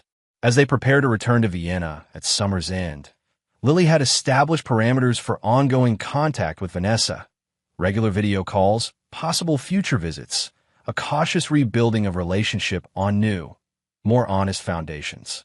I think Mom's genuinely trying to be a better person, she observed as they packed her dormitory belongings. Not for show or advantage, but because she's actually changed. I think so too, Caleb agreed. And that's a victory of its own kind. The experience had transformed something subtle but significant within their family dynamic. The conspiracy that had once forced them into exile had finally lost its power to define their choices. California had not proven to be a doorway back to past dangers, but rather the threshold to complete liberation from them. As their plane lifted from San Francisco International, Caleb gazed out at the American landscape falling away beneath them. The country that had once harbored those who plotted his death now represented just another place where his daughter might pursue her dreams. Neither forbidden territory nor shadowed memory. Simply part of the wider world, now safely open to them all. The liability had become not merely the architect of his freedom, but the builder of a future where fear no longer dictated the boundaries of possibility. Chapter 8. Echoes of the Past. The Vienna Conservatory's Grand Hall echoed with thunderous applause as 16-year-old Lily Reeves took her final bow. Her performance of Rachmaninoff's Piano Concerto No. 2 had left the audience breathless, the technical mastery seamlessly paired with emotional depth that belied her years. 3 years had passed since Stanford, each one marking exponential growth in her artistic development. From their seats in the front row, Caleb and Bridget exchanged glances of shared pride, while around them, Austrian cultural elites and international music critics continued their standing ovation. Lily's talent had transcended promising student status, entering the realm of genuine prodigy, a development that brought both opportunity and complexity. Later that evening, as they celebrated with a private dinner at their favorite restaurant near the Danube, Lily revealed the news she'd been strategically holding back. "Juilliard wants me," she announced, her expression a mixture of excitement and apprehension. Full scholarship starting next fall. Though they had known applications were pending, the confirmation still landed with impact.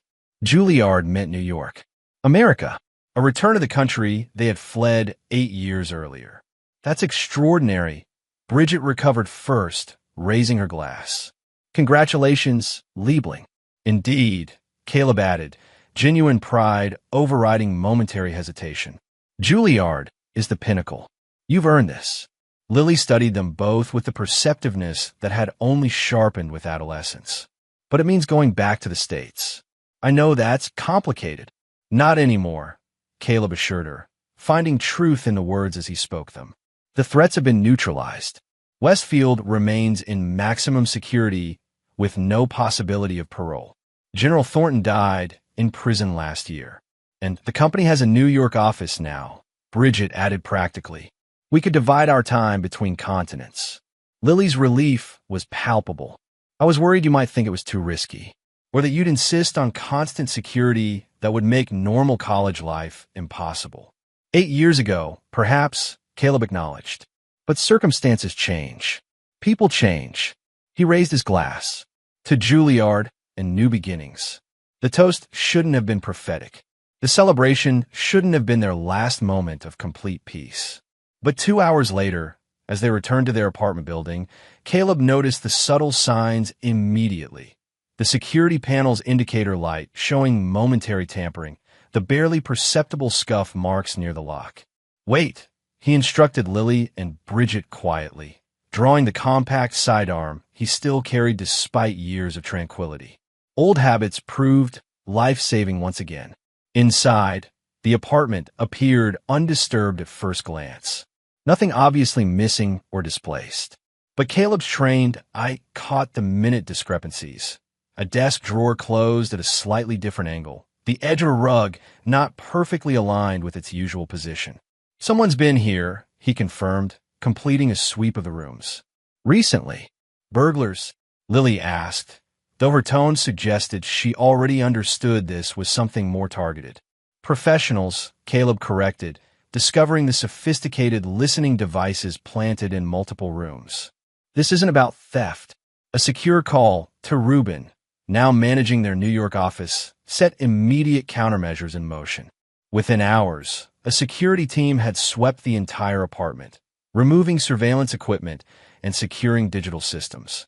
By dawn, they had relocated to a company safe house on the outskirts of Vienna while the investigation proceeded. "This doesn't make sense," Rubin said via secure video conference. Westfield's assets remain frozen. His organization was dismantled years ago. Thornton is dead. Eleanor Winthrop is under permanent monitoring as part of her parole.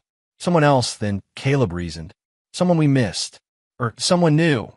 Bridget suggested, her intelligence background providing valuable perspective. 8 years is a long time. New alliances form. new motivations emerge. The following day brought answers, though not clarity. The surveillance equipment bore hallmarks of Russian military intelligence. High-end, state-developed technology not typically available to private operators. This isn't personal, Bridget concluded, reviewing the technical analysis. This is professional intelligence gathering. But why target us now? Caleb questioned. And why Russian intelligence? The answer emerged through Rubin's extensive network.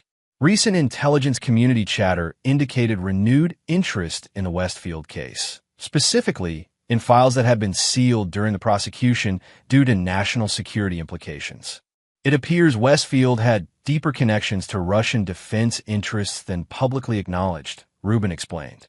Some of his technology transfers may have involved classified systems. And they think we have access to this information? Caleb asked skeptically. More likely, they're assessing whether you retained evidence that wasn't submitted during the trials, Rubin clarified. Intelligence agencies operate on the principle that principals in major cases often maintain insurance documentation. The revelation created an immediate strategic dilemma. The surveillance suggested they were being evaluated as potential intelligence targets rather than facing immediate physical threat. But Lily's impending move to New York added urgency to resolving the situation. We have 3 options, Caleb outlined that evening. The family gathered in the safe house's secure conference room. Relocate permanently again. Enhance security and continue as planned. Or address this proactively. I'm tired of running, Lily stated firmly. We've spent 8 years building lives here. Now I have Juilliard. I vote for option 3. Proactive engagement with Russian intelligence is exceptionally dangerous, Bridget cautioned, though her expression suggested she wasn't entirely opposed. Not engagement, Caleb clarified. Preemption. We identify their local assets, determine their specific interests, and neutralize the operation before Lily leaves for New York. The plan developed over the following week combined Caleb's tactical experience, Bridget's intelligence background, and Rubin's global resources. Rather than directly confronting the Russian operatives, they would utilize disinformation strategies, allowing controlled access to carefully constructed evidence suggesting all Westfield-related materials had been turned over to American authorities years ago. Simultaneously, through channels established during Bridget's BND career, they quietly alerted Austrian counterintelligence to the foreign operation on their soil. The approach was calculated to render them uninteresting as targets without creating direct confrontation. The execution proceeded, planting digital breadcrumbs suggesting all Westfield materials had been transferred to secure American repositories. Carefully staged conversations in supposedly secure locations that would inevitably be monitored. A strategic leak through Rubin's channels suggesting Caleb had cooperated extensively with American intelligence following the Westfield case. 2 weeks later, Austrian authorities quietly arrested 2 Russian operatives, officially for diplomatic credential violations rather than espionage, arrangement that allowed both countries to avoid public diplomatic incidents while sending clear messages through intelligence channels.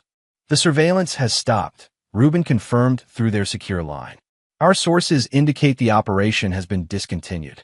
You've been assessed as low-value targets without access to the materials they sought. The resolution brought relief, but also reflection. While the immediate threat had dissolved, the episode served as a pointed reminder that the past was never fully escaped, merely managed. That evening, as normality cautiously reasserted itself in their Vienna apartment, Caleb found Lily at her piano, playing not one of her classical pieces, but a contemplative improvisation that seemed to capture their recent experience. Complex, occasionally discordant, but ultimately resolving into harmony. That's beautiful, he observed, sitting beside her on the bench. Your own composition? Just working through some thoughts, she replied, continuing to play softly. Do you think we'll ever be completely free of it all? The Westfield case, the conspiracies, the looking over our shoulders. Caleb considered the question seriously. I think completely free might be the wrong paradigm. Our experiences shape us, become part of who we are. The key is ensuring they inform our choices rather than constraining them. Lily nodded, her fingers finding a more hopeful progression. I've been thinking about Mom recently. Because of Juilliard? Partly, but also because of this latest situation. Her playing grew more contemplative. She chose fear and ambition over love and integrity. That choice cost her everything valuable. She did, Caleb acknowledged carefully. I could resent her for it. Lily continued. Sometimes I still do. But mostly, I'm grateful for the lesson. She looked up from the keys, her expression startlingly mature. I've seen firsthand what happens when people choose power over principle, fear over courage, ambition over loyalty. A difficult lesson to learn so young, Caleb observed. But an invaluable one, Lily countered. Most people my age haven't had to consciously choose their values. They just absorb whatever surrounds them. I've had to deliberately decide who I want to be. The insight struck Caleb profoundly. The recognition that what he had once feared would damage his daughter had instead forged an exceptional clarity of character. The liability had become her strength as well as his own. Juilliard will be the beginning of something extraordinary, he told her with quiet certainty. Not because of what happened in the past, but because of who you've become despite it. Lily's improvisation resolved into a final, resonant chord. No, Papa, because of who we've all become because of it. As preparations for her departure accelerated over the following months, Caleb found himself increasingly at peace with her return to America. The recent incident had demonstrated their capacity to address threats proactively rather than reactively, a fundamental shift from the desperate flight of 8 years earlier. When June arrived, and with it Lily's high school graduation, they celebrated not merely her academic achievements, but the journey that had brought them to this threshold. Bridget had arranged a surprise, flying in both Reuben and, with careful coordination, Vanessa for the ceremony. The gesture might once have seemed unimaginable, but time and truth had gradually transformed former enemies into cautious participants in a shared future. Vanessa's relationship with Lily had evolved into something neither idealized nor villainized, simply human, with all the complexity that entailed. As summer waned and Lily's departure for New York approached, Caleb found himself standing on their balcony one evening, contemplating the decision that he and Bridget had been discussing privately for weeks. Have you told her yet? Bridget asked, joining him with 2 glasses of wine. Not yet. I wanted to be absolutely certain before raising the possibility. And are you? Certain? Caleb nodded slowly. I think it's time. The New York office needs leadership. Lily needs support during her transition. And perhaps we all need to complete the circle, to return freely to a place we once fled in fear. From refugees to returnees, Bridget mused. A powerful statement. Later that week, over dinner, they presented Lily with their decision. They would relocate to New York with her, dividing time between there and Vienna as the business required, but establishing their primary residence in Manhattan to support her Juilliard journey. Lily's expression shifted from surprise to understanding to profound gratitude. You're sure? After everything that happened there? That's precisely why, Caleb explained. We left as victims, fleeing conspiracy and betrayal, returning as a family, on our terms, with the truth established and justice served. That's the final victory. The liability becomes the legacy. Lily repeated the phrase she'd heard years earlier, now fully comprehending its meaning. As summer ended and packing began, Caleb found himself increasingly drawn to the symbolic power of their impending return. The city that had once harbored those who plotted his death would now witness the flourishing of both his daughter's extraordinary talent and the security firm built on the principles that had nearly cost him everything. The liability had come full circle, transforming threat into opportunity, conspiracy into purpose, and exile into triumphant return. Chapter 9. Legacies Forged. The Manhattan skyline glittered through floor-to-ceiling windows as Caleb surveyed the gathered crowd. Reeves Muller Security Consulting's 10th anniversary gala had drawn an impressive assemblage. Corporate leaders, government officials, military attaches, and cultural figures mingling easily in the penthouse event space. At 47, Caleb had acquired the distinguished bearing that came with hard-won wisdom rather than mere age.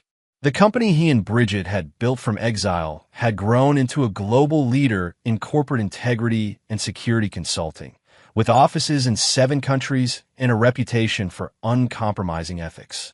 Quite a testament to what you've built, observed General Hargrove, now well into his 80s but still commanding respect with his presence.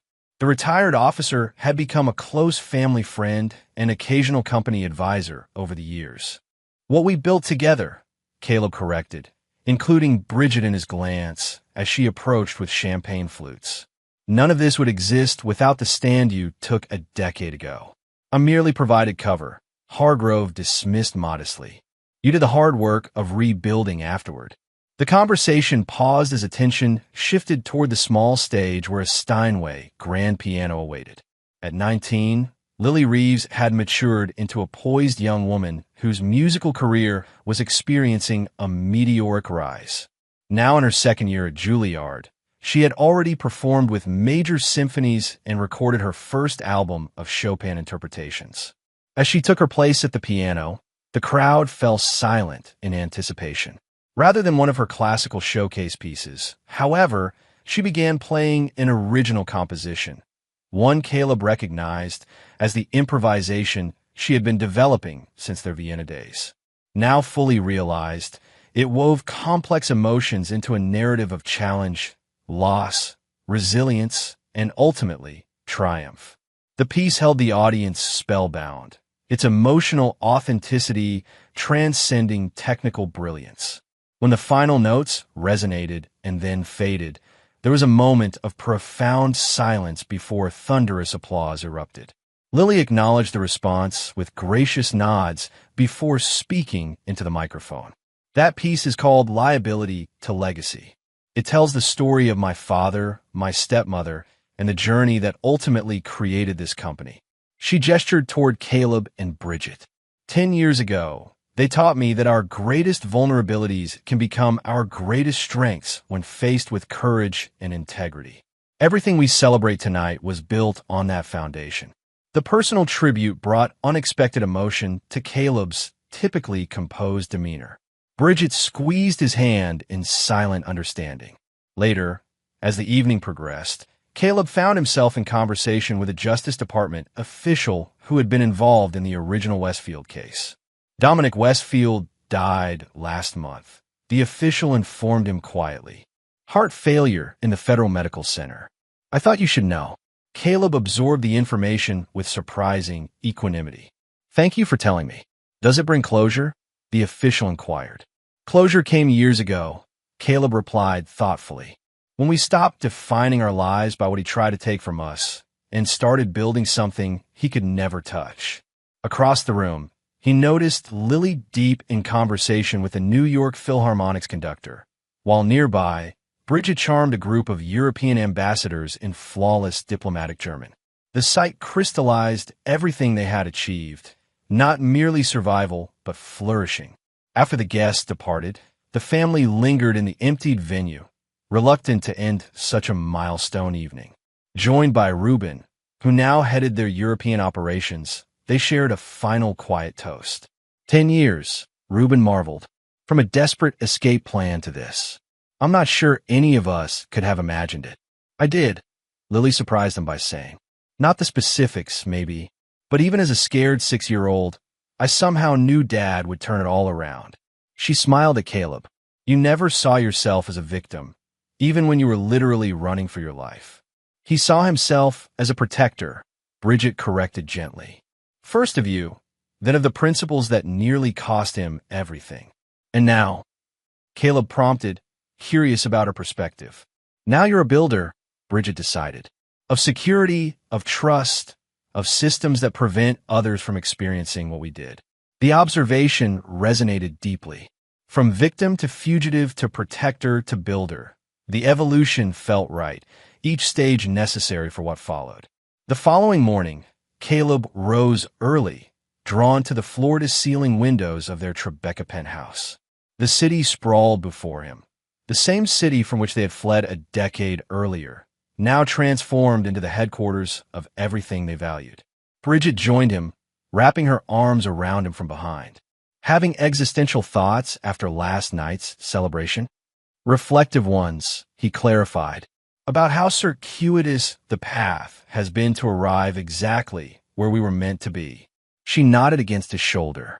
The lieutenant colonel who became a fugitive, who became a security consultant, who became a corporate leader, protecting the very institutions once corrupted against him. It's quite the journey. Not just my journey, he reminded her, turning to face her.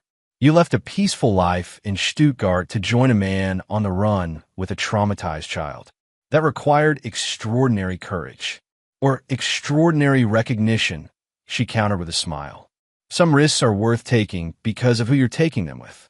Later that day, they met Lily for brunch near Lincoln Center, a weekend tradition since her move to Juilliard. As they settled at their usual table, Caleb noticed a familiar figure entering the restaurant, hesitating briefly before approaching. Vanessa, visiting from California for a teacher's conference, had been invited by Lily, part of the carefully maintained relationship they had established over the years.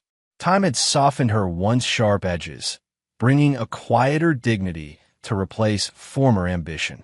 I hope I'm not intruding, she said, genuinely uncertain of her welcome despite the invitation. Not at all, Bridget assured her with a grace that characterized their unusual dynamic. Please join us. As they shared the meal, Caleb observed the subtle interactions.